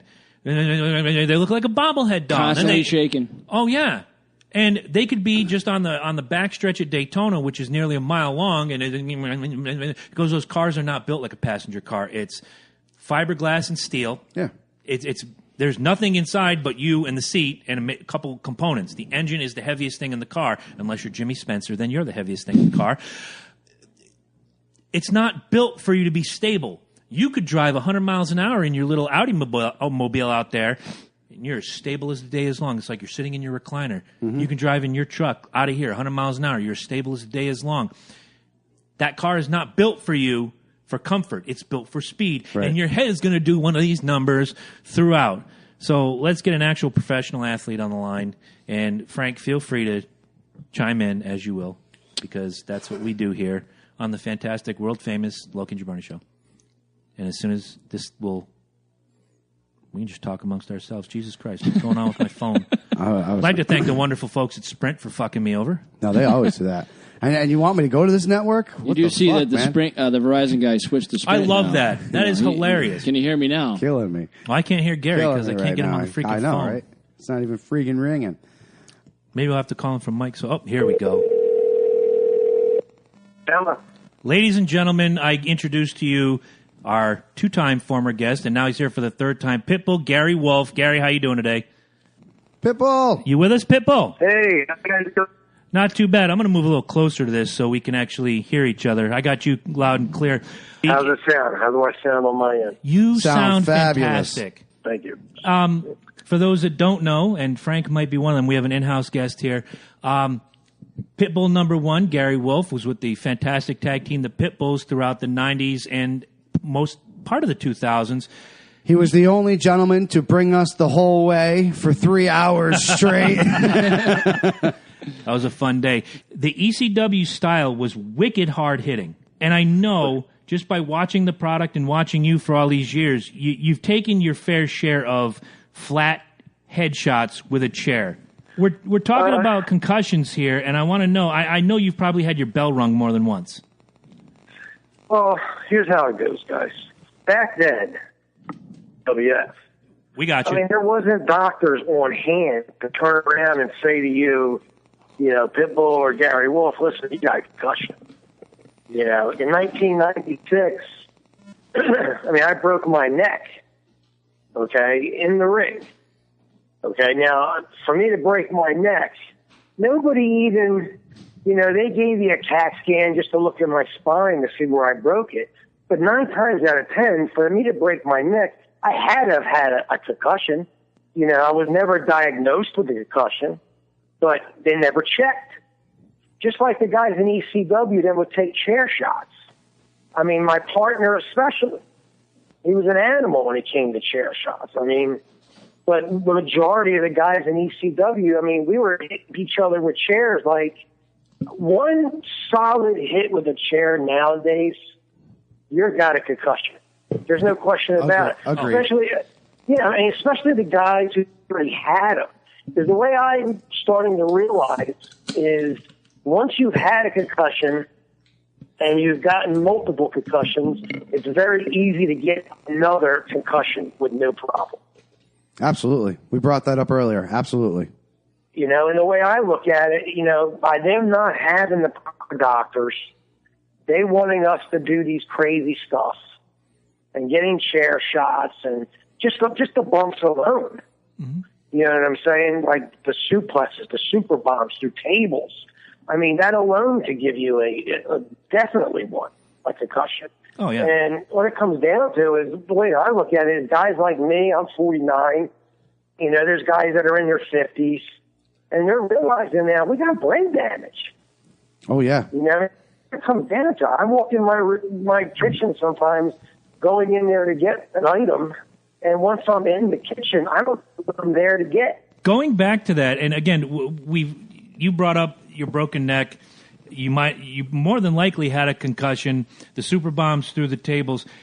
You've probably been around more than one guy in those ECW locker rooms who took those flat chair shots to the head, who walked around in a daze. Sid Vicious? If not for one day, for a week, starry-eyed. My partner was taking so many chairs to the head, I had to pull him aside and say, what are you doing? Now, and he would, well, the office wants me to take chair shots. That's part of my gimmick. It's making me look stronger. Uh-oh. Oh, we lost Gary. Let's try that again. You have to. It's it's funny. I'm calling him again. Go ahead. It's funny. He brings it up as it's part of his gimmick. He brings up the tough guy thing again. You know what I'm saying? How like just like football, we were talking about it earlier, right? That's what you got to do. There's tough guys, and there's this notion that, dude, if I take 15 chair shots, I'm going to get this fucking look. I'm going to look strong. The office is going to use me in a better light. And unfortunately, what Pitbull's with us now. Yeah. You know what I'm saying? As harsh as it sounds. He did talk about Anthony when we had him on for 3 hours about how all of those things contributed to his. And it's also it's awesome because I love having him on here as far as that, because he gives us, obviously being a professional wrestler for years. He's formed a career out of this, for crying out loud. To hear him acknowledge everything that we were just talking about this whole show. Mm-hmm. You know what I'm saying? The whole show, you can hear him. Okay, when you take a power bomb, when you take a super bomb, all these effects are going on through your brain. Sorry about that, Gary. The Sprint network. That's my. Yeah, I don't know if I don't know if my phone or yours connect. You actually sound really good. Does it sound better on speaker? You actually sound pretty good right now. Yeah, you sound clean. Before the call got cut off, you were saying about Anthony. Well, the chair shots, that's what the office wants. It makes me look strong. I'm sure a lot of guys, I remember watching Raven and Tommy Dreamer, for those of you who are listening, taking those chair shots and bending the chair and it goes over their neck. Those were some hard hits. Did you ever see Raven or Dreamer walking around starry-eyed and just like completely confused? And before you answer that, Gary, just let me ask you one more thing to add on to that. Did they offer him anything else for being, quote unquote, this tough guy? Did they turn around and say, hey, by the way, if you take 5 chair shots tonight, we're going to throw an extra $200 in your pocket? Or was it just straight up, hey, you got to be a tough guy because this is your image, take this fucking chair shot? Well, yeah, the first question, yeah, I was with Raven every day. I mean, we would go to the gym, and then with Tommy, of course I was with him on the weekends while we were working. We were good friends then. But, yeah, I could definitely see in their eyes. I mean, it was obvious, especially my partner. That's when I got concerned. Mm-hmm. And then as far as the other question you were saying, can you repeat that one more time? It was essentially just saying, for him to show his badassery, for him to be taking these chair shots every day, what did they offer him? Did they just say, take these chair shots because that's part of your contract? Or did they say, hey, if you take an extra chair shot today, we're going to throw an extra $200 in your pocket? Never offered us any extra. Yeah, so it was just part of the image. It was because you're this big tough guy, you have to take these chair shots. If you were in an angle and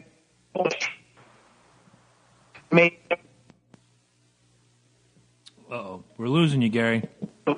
I know personally, my partner, like I said, and he's not even with us right now. Right. Do you see what I'm saying? I mean, we just my brain is. I mean, for you to ask me that question, and I forgot that question that quick. What does that tell you? Right. Exactly. And I definitely appreciate like I said, that. I feel I'm starting just like I mean, personally, between you and me, and I've been in. I've had concussions. I'm sure I've had. I was never diagnosed, but I'm sure I had them. Everybody had them, and now I can look at your career, and I can actually personally probably say about 5 that you had concussions. I could probably pinpoint when you had the concussion when it happened to you. I guarantee it. And we lost him again. Let's try. See if we can. Go ahead. I'm gonna try to get him again. Here, I actually have Verizon. All right, maybe that'll work. Why don't you just do this? Because one thing I want to bring up to Gary when we get him back on the line is he's a huge Steelers fan, and Jack Lambert came out a couple years ago. And he was the spearhead of the whole concussion lawsuit against the NFL. You mimic your heroes. You really do. I mean, heck, as a kid, I remember playing youth sports and wanting to be Thurman Munson. Sure. It's as simple as that. You mimic your heroes. Exactly. Let's see if we can't get Gary back. He's really bringing up some great points. Well, especially, like I said, he doesn't even know if he had one. Right. You don't even know your last question that you asked. And that just goes in. Sorry about that, guy. No problem. Hey, is that your fault? Can you hear me now? It's Verizon. I'm pretty sure it was my phone. The Sprint network kind of is bending me over. Oh, God. Yeah, I know. No, we were just feeding right into it. Thank you. You're bringing up some fucking fantastic points, but we kept losing you, so carry on, my friend. Carry on. Yeah, I answered the question about seeing Dreamer and Raven because, like I said, they took some incredible chair shots. Got to remember Sandman. Oh, I mean, the majority of every guy in ECW, that was part of our business. Hell yeah. If I'm in the ring and I happen to grab a chair, you're getting it. You know what I mean? That's how we did it. But nobody knew that. But now it's even starting to affect our bodies. No. And people didn't realize, watching New Jack come off a scaffold, 20 feet in the air, 25 feet in the air? Danbury, Connecticut. I was there. I was 5 feet from that scaffold. Boys. The Hardy Boys jumping. Yeah. I mean, how freaking did Shane McMahon jumping off a Titantron? You want to go back to ECW real quick? I'll give you 2 that can't. Listen. Go ahead, Gary. There's a big difference between that Shane McMahon jump and our jump. Do you see what I'm saying? No, absolutely. I'm not trying to take away from you guys' jump. What I'm saying is, like you guys are trained. You're kind of built up for this just a little bit. If one of us, like say if me or fucking Jabroni just decide to be a fucking ass clown and go jump off the goddamn Titantron, we're gonna walk away with a probably a broken leg, maybe a fucking fucked up shoulder because we're not going to know how to land. We probably will have a concussion. We'll probably fucked up one of our fucking hips or some stupid shit like that. And that's my point when I was saying earlier how they were turning to Pitbull number 2 and saying, hey, you're going to take this chair shot. You're going to take this chair shot. We're not going to give you anything extra for it because it's part of your image. You see what I'm saying? Like, just because you guys have this tough guy image, it sticks with you. And because of that, your body went through all this fucking hell. Yeah, if you realize it, you don't see chair shots no more in WWF. Exactly. That's and if exactly you do, what we were just talking about that earlier. If you do, it's now flat against the back. They're not taking them to the head. Absolutely not. No headshots. Exactly. Absolutely not. I mean, one of the other things we said was a concerto from freaking Edge and Christian when they were bashing people in their fucking skulls with 2 fucking chairs. Really, guys? Come on. What the fuck you think's going to happen? No. And now, listen, the problem is, it happened a long time ago, but Vince McMahon is still responsible. Yes. You are absolutely 100% correct, sir. Fucking hell, yes. It doesn't matter when it happened. It doesn't matter what company it happened for. Vince McMahon bought WCW. Vince McMahon bought ECW. They're still showing me, number one, plus other people that I know that are on the network that I don't even get a check. You can't send me a check a week. You're making multi-millions of dollars. Exactly. On that network. I can't get a check. Okay, but in the meantime, I got brain damage. Right. Okay, I broke my neck in ECW. You don't think I had lawyers coming to my room and begging me, please? They're like, this is it. We'll get you $5 million. They broke your neck. Yeah. You know what I mean? I didn't want to do that. I'm not that kind of person. My first question was to my doctor, when can I get back in the ring? And I'm sitting there with a broken neck. Yes, exactly. He looked at me like I was crazy, but he told me. He goes, it's a broken bone just like anything else. He goes, give it 6 months. I gave it 8. I could have owned ECW. I could have been set for life. When you got 10 lawyers begging you to take the case, I'm like, no, I'm not doing that. Some of these guys wouldn't be working today if I did. So I'm not going to do that. And now I even brought back and went back 8 months later with one of the biggest angles in ECW history. And I can't get no respect. I can't get a phone call for a fucking autograph sign. I can't do a seminar. I own 3 of my own schools. Some of my students have been to Japan before half the fucking roster in WWF right now. So don't tell me that I don't deserve anything. I should have been a prick back then, but I loved the business. I came back. When I went back to that locker room, guys were hanging their jackets, their gimmicks on my fucking halo. I'm walking around, you know what I'm saying, to break the ice. Paul Heyman was in shock, but they didn't. I think that's when they realized, wait a minute, we're going so fucking out of our minds and pushing these guys that when I got hit with that move, my man that hit me, Shane Douglas, he already got knocked out 2 times during that match. Legitimately, yeah. So, exactly. You know what I mean? So he put him through that kind of a match, expecting me to do a run-in, take a bump that was done wrong and incorrectly, because if it was correctly done, I would have never even had to use my knees or my arm. Mm-hmm. You land flat on your belly, it's fine. But my head was jammed down by an elbow. Shit happens. But like I said, I could have took over that company. That company would have owned it. But I'm not like that. And like I said, my partner died. So yeah, I took a couple of years off. But you're going to tell me that I'm not a good worker? When I was under the tutelage of Cowboy Bob Orton, George Scott, Paul Jones, Ricky Steamboat, the British Bulldogs, the Tiger Mask, Ultimo Dragon, Sonny Ono. I mean, I could just keep going. The Samoans, the Guerreros, Rey Mysterio. When me and my partner had his first match in America.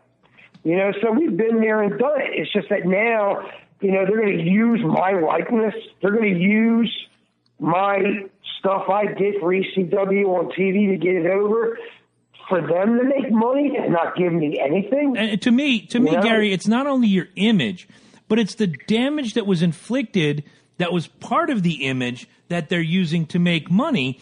This is going to go into a question I have. It's in two parts, and one is personal, and one is just I wanted to hear your thought on it. They're using your image, your work, the things that you did, the damage that you took. They're making money, and they're not paying you. I'm sure there's got to be some sort of likeness fee that should be paid. The fact that it's not being paid kind of speaks to the scummery. Can I use that word, scummery? Of Vince McMahon.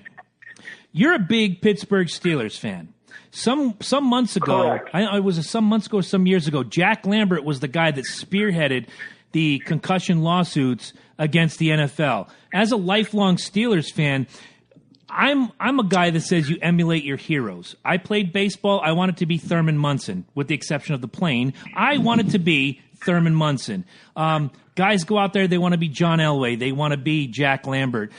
Did that tough guy image that you watched growing up of Jack Lambert work into how you handled yourself? Well, it's very surprising you mentioned that. Jack Lambert is my man. I figured he would be. He was I have Jack Lambert's original jersey made by Nike, okay, when they were under Nike, not Reebok, okay, signed by Jack Lambert. That was one of my favorite football players. And when I played football and when I wrestled, I used that attitude. You know, that I'm going to rip you apart, I'm going to beat your ass, and that was my attitude.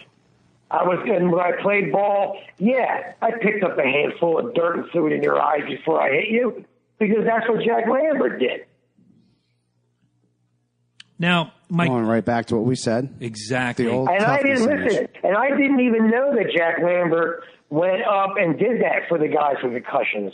That's the first time I've heard that. Oh, yeah, he's suffering pretty bad right now. And he was the guy. Look, I'm not even a Steelers fan. I was maybe single digits in the 70s. But I saw Jack Lambert, and that was the epitome of toughness. Didn't matter who you rooted for. You knew Jack Lambert was a man's man. All you got to do is watch the NFL tapes, and you see what he does to people when he hits them. It's they didn't call him the White Ghost for nothing, put it that way. So my second question is, just recently, Joe Laurinaitis, Paul Orndorff, and Snuka are suing the WWF over concussions. Two-part question. Could you have joined that lawsuit, being that WWE owns the rights to ECW? And second, do you think they'll win? Number one, absolutely, I should be a part of it, because number one reason is I'm on his network. He's showing the stuff he purchased. I got injured doing them things. So, and he's making money and profiting on it. I'm not making a dime. And I'm sitting here, and I'm sure I have brain damage. I guarantee I do. I know I do. But, yeah, definitely I should be a part of it. And like I said, guys, I mean, you hear me, the second question, I'm sorry. Do you think that Joe, Paul Orndorff, Snuka, those guys, do you think they have a shot? Do you think they're going to win? Yeah, because just like I said before, they didn't have any kind of concussion protocol in the back of that locker room. And I was in that locker room in 1988, so believe me, I know. They had other priorities they were interested in back in them days. The last thing they thought about was us getting concussions. Now, by them being and doing that and being that irresponsible for so long, okay, and now all of a sudden they have them in there, okay, that means to me that they should have had them in there back then. You're just $1, you're a day late and $1 short, Vince McMahon. And what happens is now what he did to them guys, having them do what they had to do. I'll give you an example. Owen Hart, okay, great friend of mine.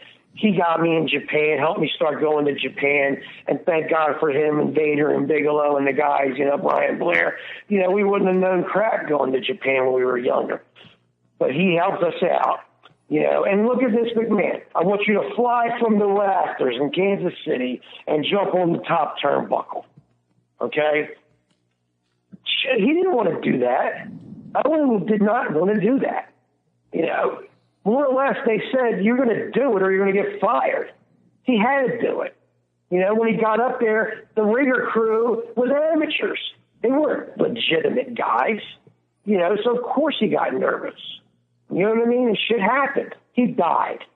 Now, was Vince McMahon, was he responsible for that? Abso-fucking-lutely. It comes with the program. It's his show. Hey, listen. I'm going to play devil's advocate here real quick.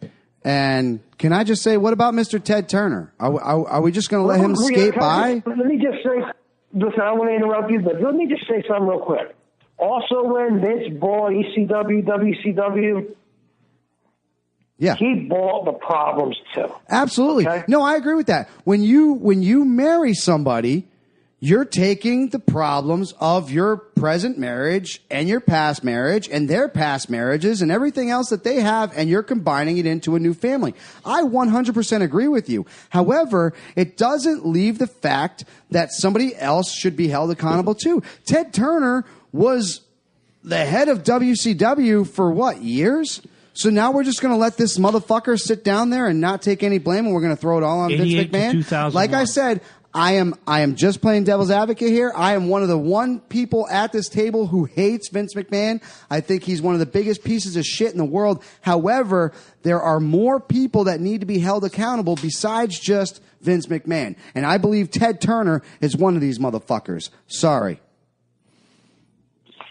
Yeah, I mean, if you're going to start naming names, you know, you got Russo, you got Bischoff, you got Paul Heyman. Well, those guys were all underneath Ted Turner. Ted Turner was paying those motherfuckers. Ted Turner was signing. No, now Vince is. Absolutely. And that's what I'm saying.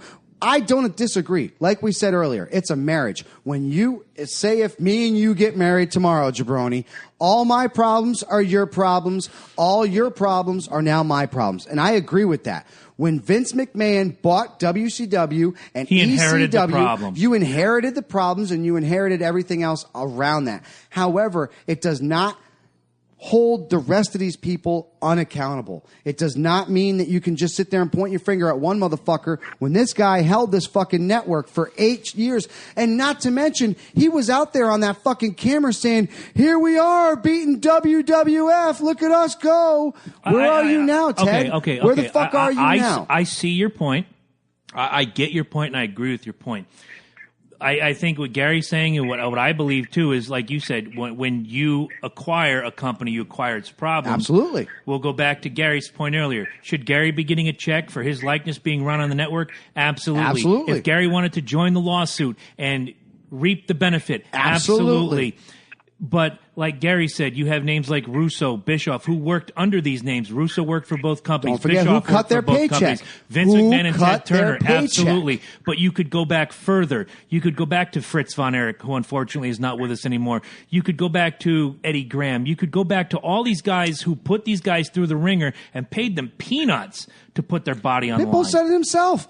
You do your job or you get fucking fired. Bingo. That's how it is, dude. That was the culture. That's exactly how the fuck it is. I think it's still the culture. Not that I think he's a great worker, but Gary brought him up in the first interview as Ryback. Ryback just got released from his contract 2 days ago. Put up a video saying, hey, I'm free. Thank you to WWE. I think he should be saying fuck you to WWE. That was a smart business move. Agreed. You don't want to be pissing in Vince McMahon's face right now because then you won't. Yeah. Look what's going on right now.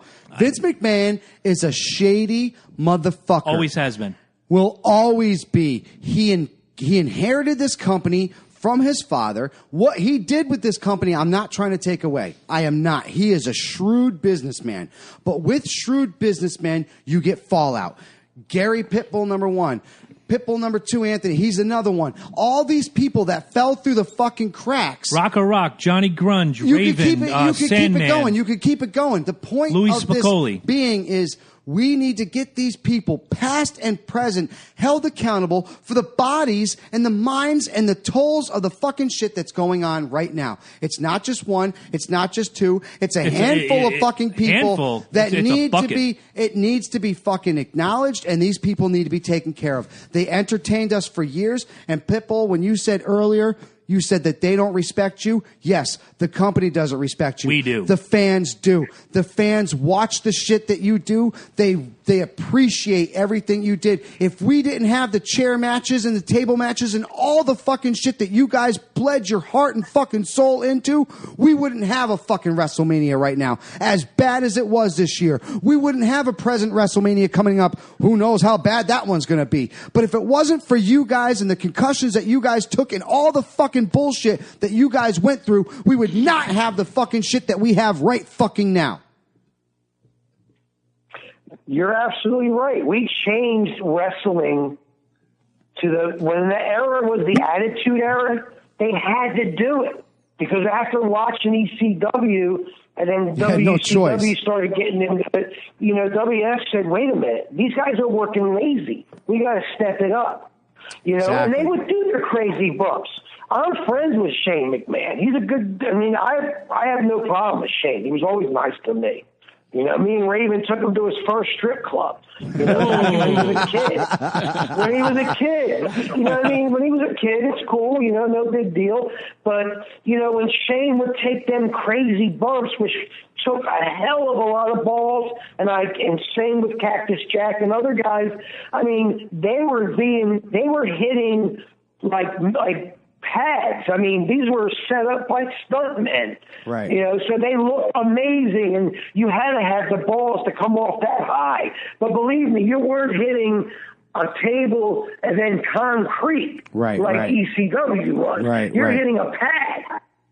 So it's a different story when it comes down to that.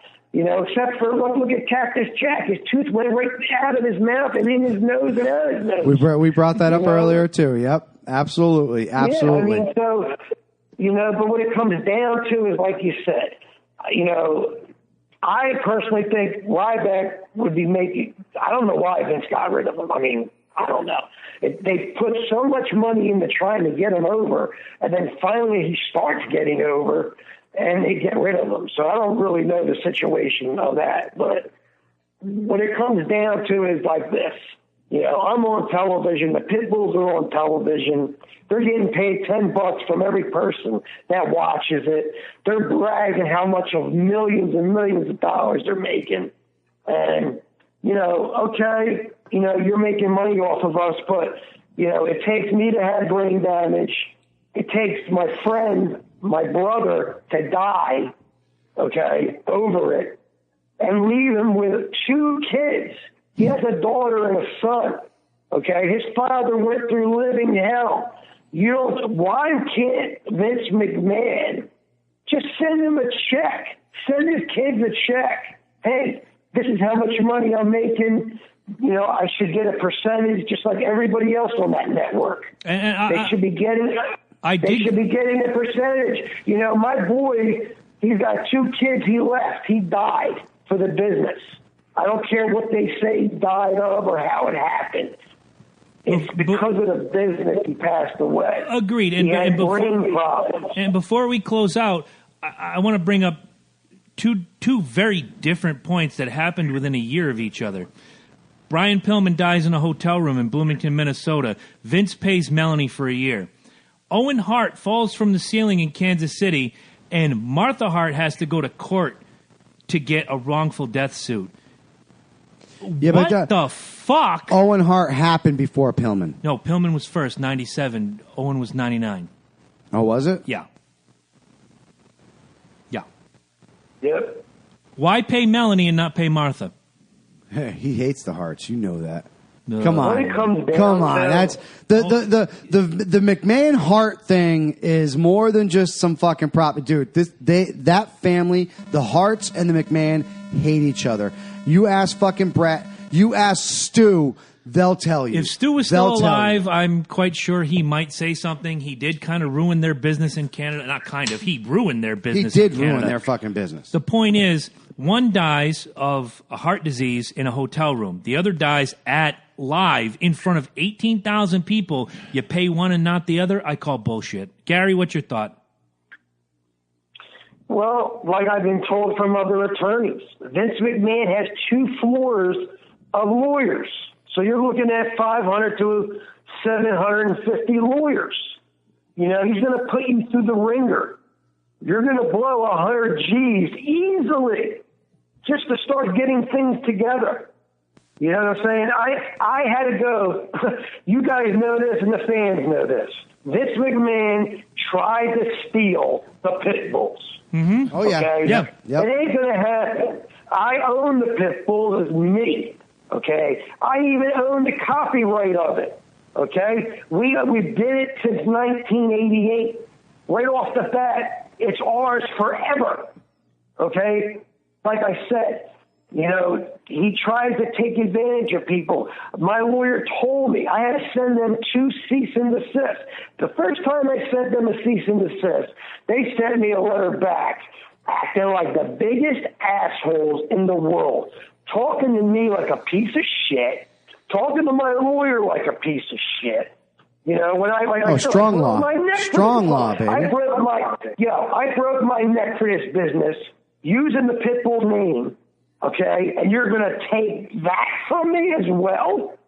Okay? Yeah, I had to send them 1 more cease and desist, and then they got the fucking understood that, you know, whoever told them they own it, they don't. I had that name since 1988. When I started using it for ECW, which I was using it for ECW at Eastern before 88. Which is genius, by the way, because pit bulls didn't come into play until the year 2000. Back in the 80s, it was all about Doberman Pinschers, if you remember. I understand, but I understand what he's saying. When you had the team name, you copyright the team name, you own the name. Fuck yeah. And to Very wait, smart. Very smart. I want to say it was like 2005, and we brought it up in the first interview, when he brought out the 2 little midget guys, Christ, if I can't remember their names. They were little guys, and called them the pit bulls. I was insulted because to me, the pit bulls are Gary and Anthony. That's it. That's where it begins and that's where it ends. See, I talked to Jamie. Well, I talked to David Cash. Mm-hmm. I didn't talk to Jamie. Now, you know, Cash even told me, he said to Triple H, look, bring the original pit bull in. Let him manage us. That will help us. I mean, they put the straps on them.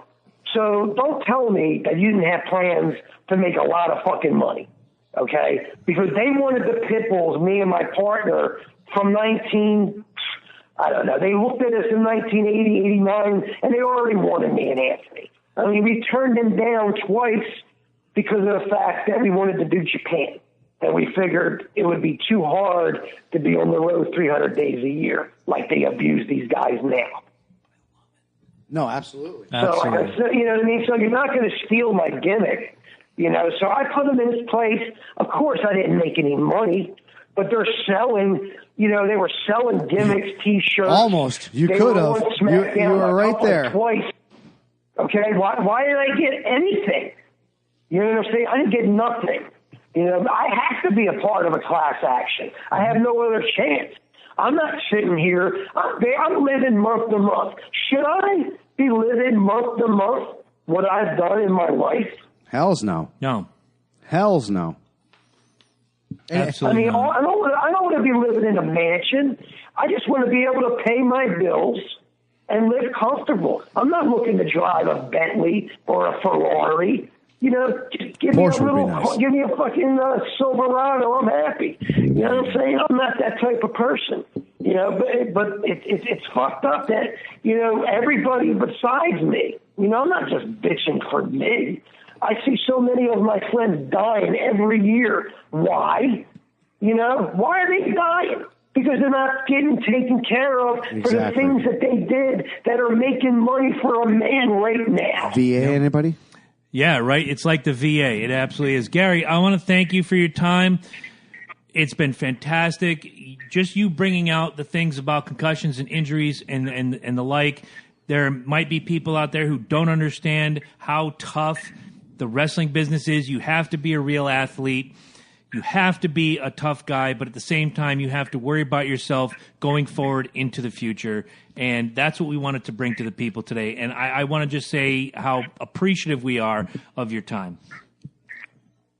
Thank you very much, and I'm glad to be on the show anytime, guys. Thank you. Absolutely, and brother. You know you're going to get a call very soon. We always have time for Gary Pitbull, #1 Wolf. Fuck yeah, brother. Thank you very much. Like I said, you pretty much you sealed everything that we were talking about earlier. Like when you have the chance to listen to the show, you'll see. Like we hit on everything, and then you just acknowledged everything that we were talking about. And thank you very much, because I think sometimes people don't realize how hard that business is. And we made the rant earlier. When people don't call it a sport, it pisses me off. I know it pisses fucking my boy Jabroni over here off. I don't know if it pisses you off. It pisses you guys work your asses off, and you deserve everything that you fucking get. I don't care. You guys are solid athletes. I just want to say one last thing, guys. Sure. If Vince McMahon wants to make himself look like, the best man out there, do the right thing. I mean, how many more guys do we have to have die? Preach. You know what I'm saying? Preach. Very good. Very good. That's it. You know what I'm saying? Do the right thing. Absolutely, brother. Absolutely. Best point you've made the whole time. That is awesome. Thank you, Gary. Thank you very much, Gary. brother. Hey, listen, we'll be getting in touch with you very soon, brother. Thank you for all your information, and thank you for being Pitbull #1 and being real, brother. That's what we love the most. Thanks, guys. Have a great weekend. You too, brother. I'll talk to you soon. Give my best to Candy. You got it. All right, bro. Thank you. Always a great time with Gary the Pitbull. See, and bringing up that point, like I said, it's my biggest thing is these warriors Say it loud and say it are proud. getting left behind. I had to move my Lemmy No, mic. they to talk to really Gary. are. They I don't understand it. I mean, these guys put certain brands on the map, and they get treated like shit. Exactly. I don't get it. Well, it's the same. I mean, we're leading right back to where we were before. This whole concussion thing, going right back to the Dale Earnhardt Jr., going back to everything else. I mean, we said, what was the last time basketball had a major concussion or baseball had a major concussion? I think somebody got beamed in a fucking head with a baseball.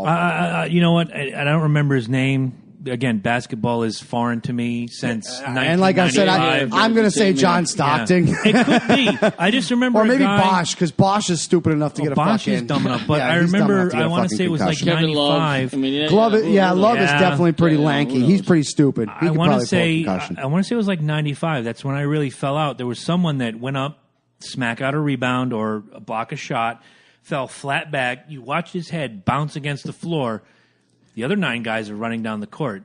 Dude looks like a starfish. And it wasn't those things like we talked about earlier where, I touched Frank and he's going to flail like he's on Days of Our Lives. It wasn't an acting job.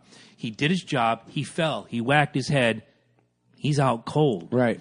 That's the one I remember. I've watched basketball sporadically over the last 20 years. It's more drama. I've seen more drama in the NBA than I do watching a movie. And that's sick. It's bad. That is It's pretty bad. sick. Real quick, I'd love to hear what you thought overall of the Gary interview. And I can pee another time. I'm just going to listen.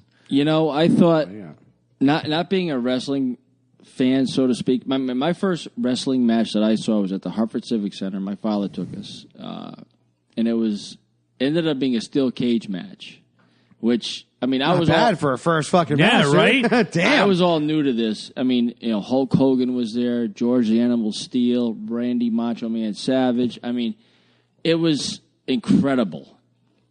And I admit I'm not a big fan of wrestling.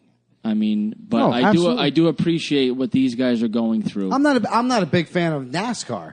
You know what I'm saying? Like, Right. I watched it back in the day here and there, and the fucked up part is I just got back into it again, and of course I picked my fucking racer, and it's Dale Earnhardt Jr., right? Yeah, exactly. So here we are having a conversation about him possibly considering retiring. Might not race. He might not fucking race. It might be over. It was just something that I never was into. My like I said, my son is so huge into wrestling. I don't know where he got it from. Right. My wife and I both really don't watch wrestling at all, but it was something he was into. He got it from his uncle Jabroni. That's right. He got it from Virgie. That's right. But it was just, when I saw the place was packed. I mean, there wasn't a seat empty, and it was an intense. I mean, I watched George the Animal Steele. Never heard of the guy before.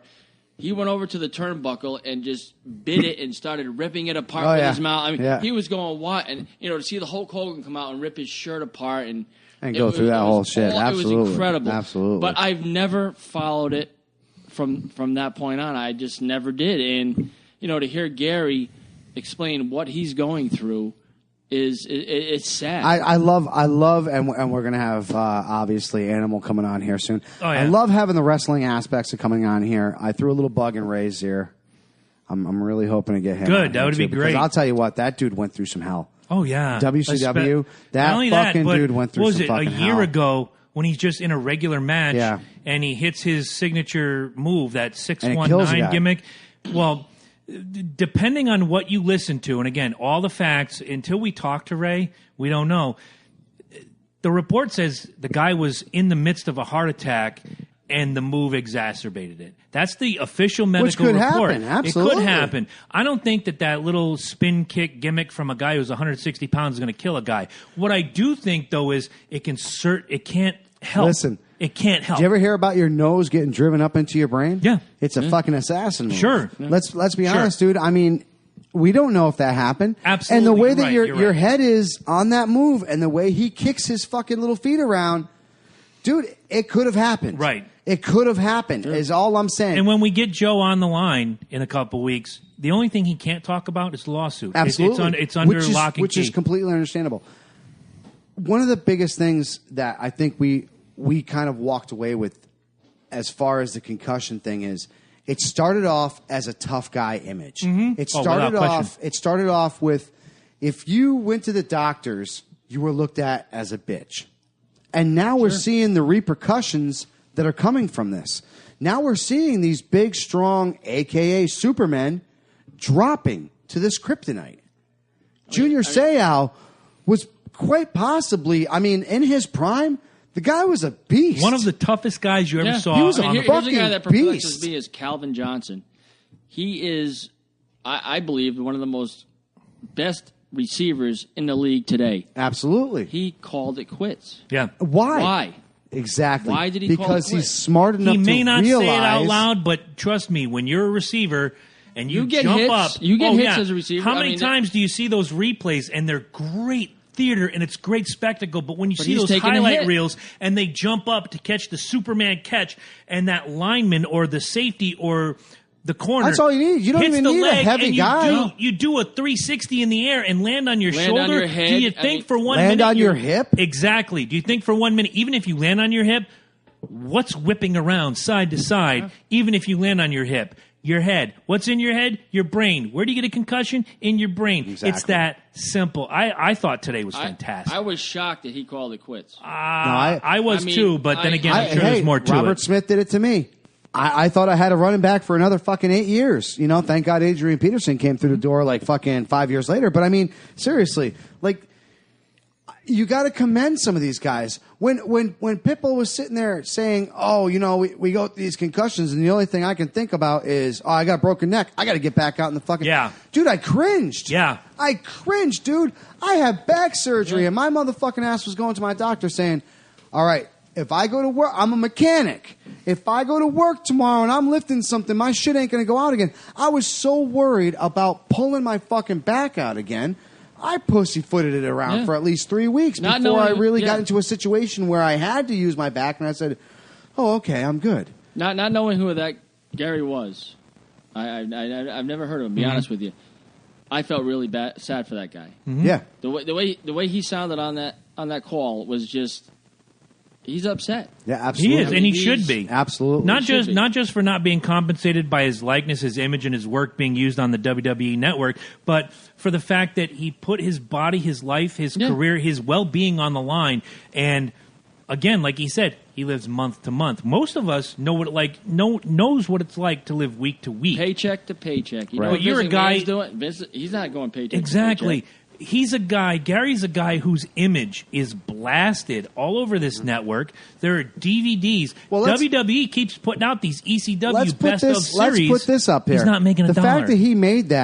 The fact that he made that point is very, very, very important because a lot of people are ignorant and they think, well, what the fuck? He's got all this money. He was a superstar at one point. Heck, he was an ECW wrestler. He was in WCW. He was owned by all this stuff. Superstar Billy Graham was the WWF champion in the 70s and is penniless as of 2004. He has sold off his Hall of Fame ring. He sold off almost everything just to live. How many athletes have Hall done that? of Fame ring. Exactly. How many Think athletes about have done that? Think about that. Your Hall of Fame. You're exactly fucking ring. right, Frank. I mean, there's a lot of athletes. They have nothing. Mm-hmm. Part of nothing. it, and I'm not shitting on Gary here, but a lot of athletes make the money, spend the money. They don't think about the future. They think, I'm Superman, I'm going to live forever.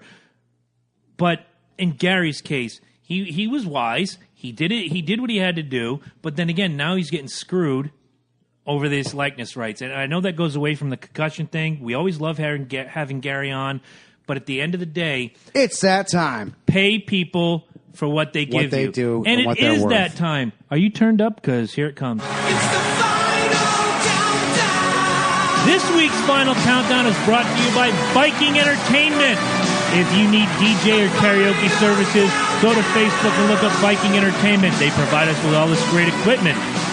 And they are there. Well, this one's ours. Oh, that one's ours? Yeah, this is They officially provide us with ours. It's officially 90%. owned by the Loki and Jabroni show. They provide us with 90% of the equipment. Parties, bars, doesn't matter. You get a Sweet 16, you got a retirement party, go find Viking Entertainment. And we'll talk about Sublime before we get to the end. Guys, we're in the middle of cookout season.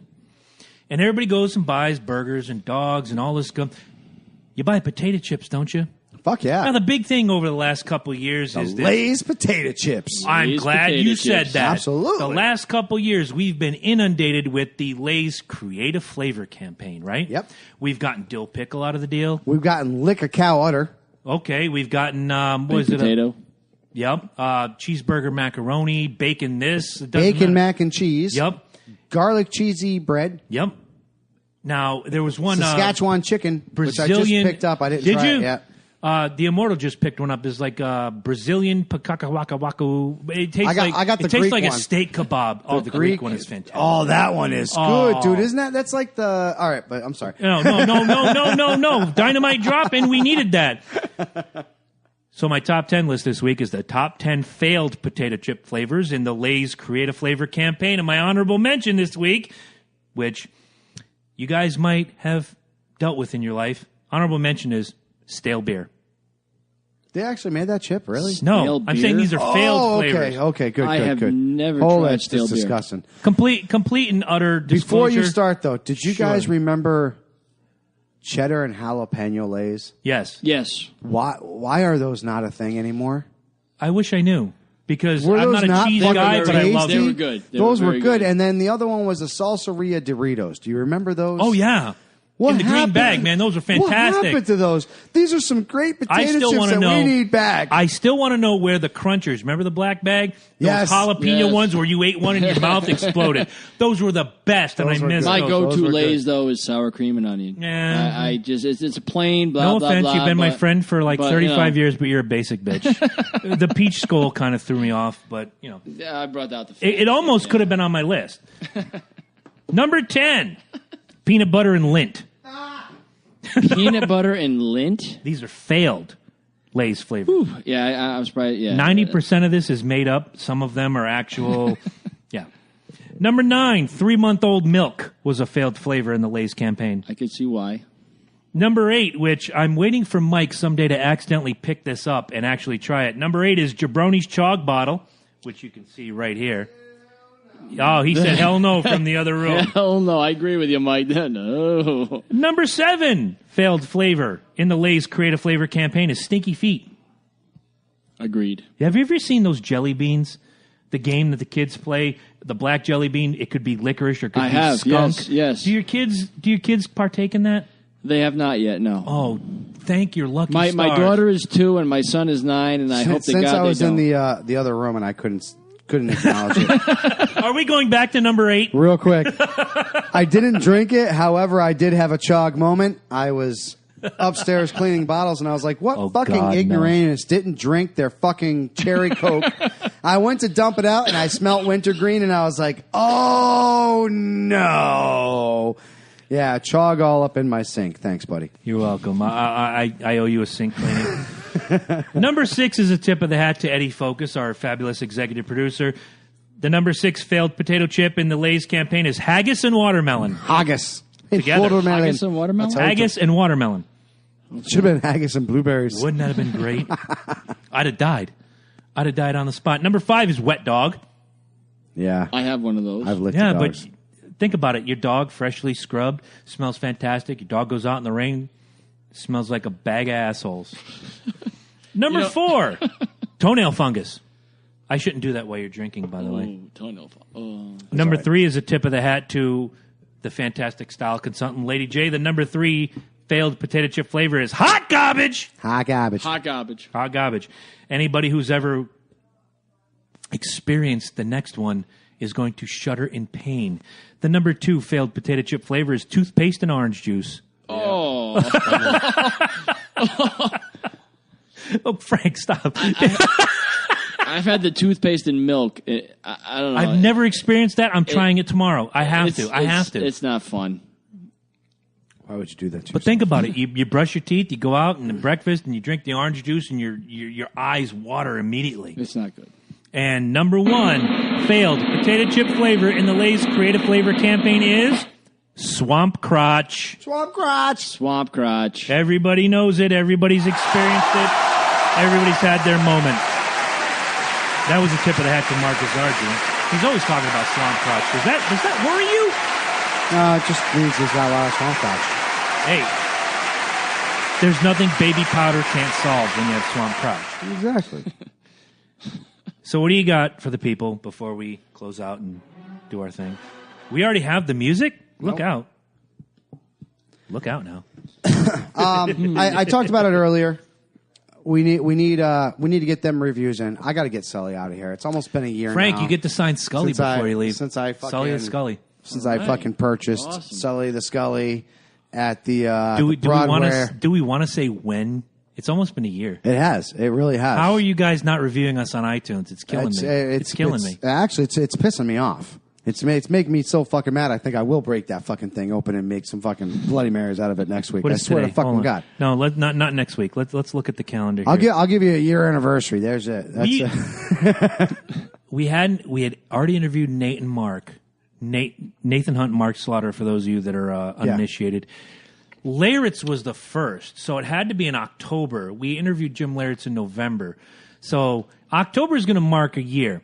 If we don't hit 20 reviews by Halloween, we're going to put the camera up right there where we usually do. And we drinking. Ed's going to be sitting right there. Hell, we may invite Frank to sit right here. I would love And that. we are going to drink Sully the Scully in front of you, and then we're going to wipe our ass with the bottle. No, actually, we won't even make a. We'll just go live on YouTube, and it'll just be a show about us drinking the bottle. I like it. It really will So be. that There'll be sounds nothing good. else going on. We'll just be sitting there doing shots or making whatever the fuck we want out of Is that. there any tasty, chance tasty we can vodka. get like a Bronco interview at some point? We're trying for NFL guys. It would be great if we do get a Bronco interview. Frank, you're going to be sitting at that corner. One right of there. the hardest things about the NFL is you got to go through so many fucking people. Like, Yeah. if you can look, if you can actually get one of these guys 1-to-1 and have them call you, you're good. If you got to go through, because we have. He's Yeah. actually went through Atlanta. I've went through Minnesota. I went through We've Miami, through all New these England. other I sent the places. the word out. I mean that Gary interview was. Well, you got to go back and hear If you have 3 That hours was to awesome. waste, his first interview was fantastic. Yeah, it really was awesome. I mean, that's I why mean- I said it kind of he kind of brought back that feeling again of like what he was originally talking about, Yeah. like through that. But I mean, I wish I was a bigger wrestling fan because that No, was you know what, incredible. Frank, and that's fine. What you do, and just to pimp out Gary just a little bit, go to YouTube, look up the Pit Bulls ECW, and you'll see some of these incredible matches. And they are sound. They're technically sound. They could blow the doors off of some of the guys that are in WWE right now. But then again, they have the extra added violence that ECW is known for: chairs, sticks, tables, etc. But you're going to be entertained. And that's the end result. Fuck and same with Joe Animal Laurinaitis. If you remember the Legion of Doom or the Road Warriors, he's going to be here in a few weeks. His son is actually part of the bullshit cocksucker New Orleans Saints right now, formerly of the Rams. I have his jersey at home, both his college and his professional. That's work ethic. It shows that the father and the son, the apple's falling like right close. Sure. And again, tough guys, warriors. Joe was the previous era where I know Joe has talked about in his book, and we'll pimp that when Joe's on the show. Absolutely. Talked about where he's gone out there with broken fingers, broken limbs. His partner, Hawk, God rest his soul, went out there with a broken leg and climbed up, did one of those scaffold massage back in the day. Just, again, we're talking about the different eras, and going back to the concussion thing, the different eras are defining us. The tough guys back then may have been tough, but they, again, a little uneducated. Right. Now we have Nowhere- all these yeah, things nowhere at our near. disposal, and it's not their fault. We have all these things at our disposal that help them in the long run. Exactly. I need to bring my son here. He would probably help me better with wrestling. When we have Road Warrior Animal on the show, your son can be sitting right He here would and say, ask "No, any Dad, questions. that's not right." You know. Today's subject was very, very important, obviously. We went, obviously, a little bit longer. I will, obviously, be doing a little bit of editing here. A little and there. bit. But it is a very important subject. For you parents out there that have kids that are in sports, don't look at the unseverity of this. This is a very serious subject. If you feel at any point that your child is in danger or is in the jeopardy of having concussion, please make sure you go get them checked out. Please make sure that you have them go through the necessary steps of getting healed. Your child's health is more important than anything else out there. I don't give a fuck if he's going for a fucking college education and he needs to play that other fucking game. Your child's health is the most important thing going on right now. So you guys make sure that you do this. Make sure if you have anything that shows a concussion, please take care of it. Please take care of anything else that goes on with that. Your body is one of the most important things that you can go And through. real quick, I promised it at the beginning of the show. For those of you that play Pokemon Go, I have a special message from a wonderful, intelligent human being, and I use intelligent very loosely. This is a message for all you Pokemon Go people from the Iron Sheik. Who shits in a bag. Pokemon, I know you make a Poke, and I saw any Poke on the street, I'm gonna suplex him, I'll put him in the camel clutch, I'll make him humble. Pokemon, remember. So the Iron Sheik does not like Pokemon Go. So Is that Ryan- weird or what? Ryan, did you listen to that? Is Ryan a Pokemon guy? Ryan is a huge Pokemon Listen. guy. listen, Sorry, Ryan. I Love need you, to kid. drive around. camel toe. I'm going to tell you this one last Uh-oh. time, okay? He's going after the Iron Sheik now. Suplex all the fuck you want. When we find the Bulbasaur, I'm going to have him piss on your skull. Oh, you wait. I got a response from the Iron Sheik. Everything that guy just said. Whoa, no, stop. Don't touch shit. Everything that guy You're just fucking said killing me. is bullshit. Uh-oh. We're already into the music. Suplex that, bitch.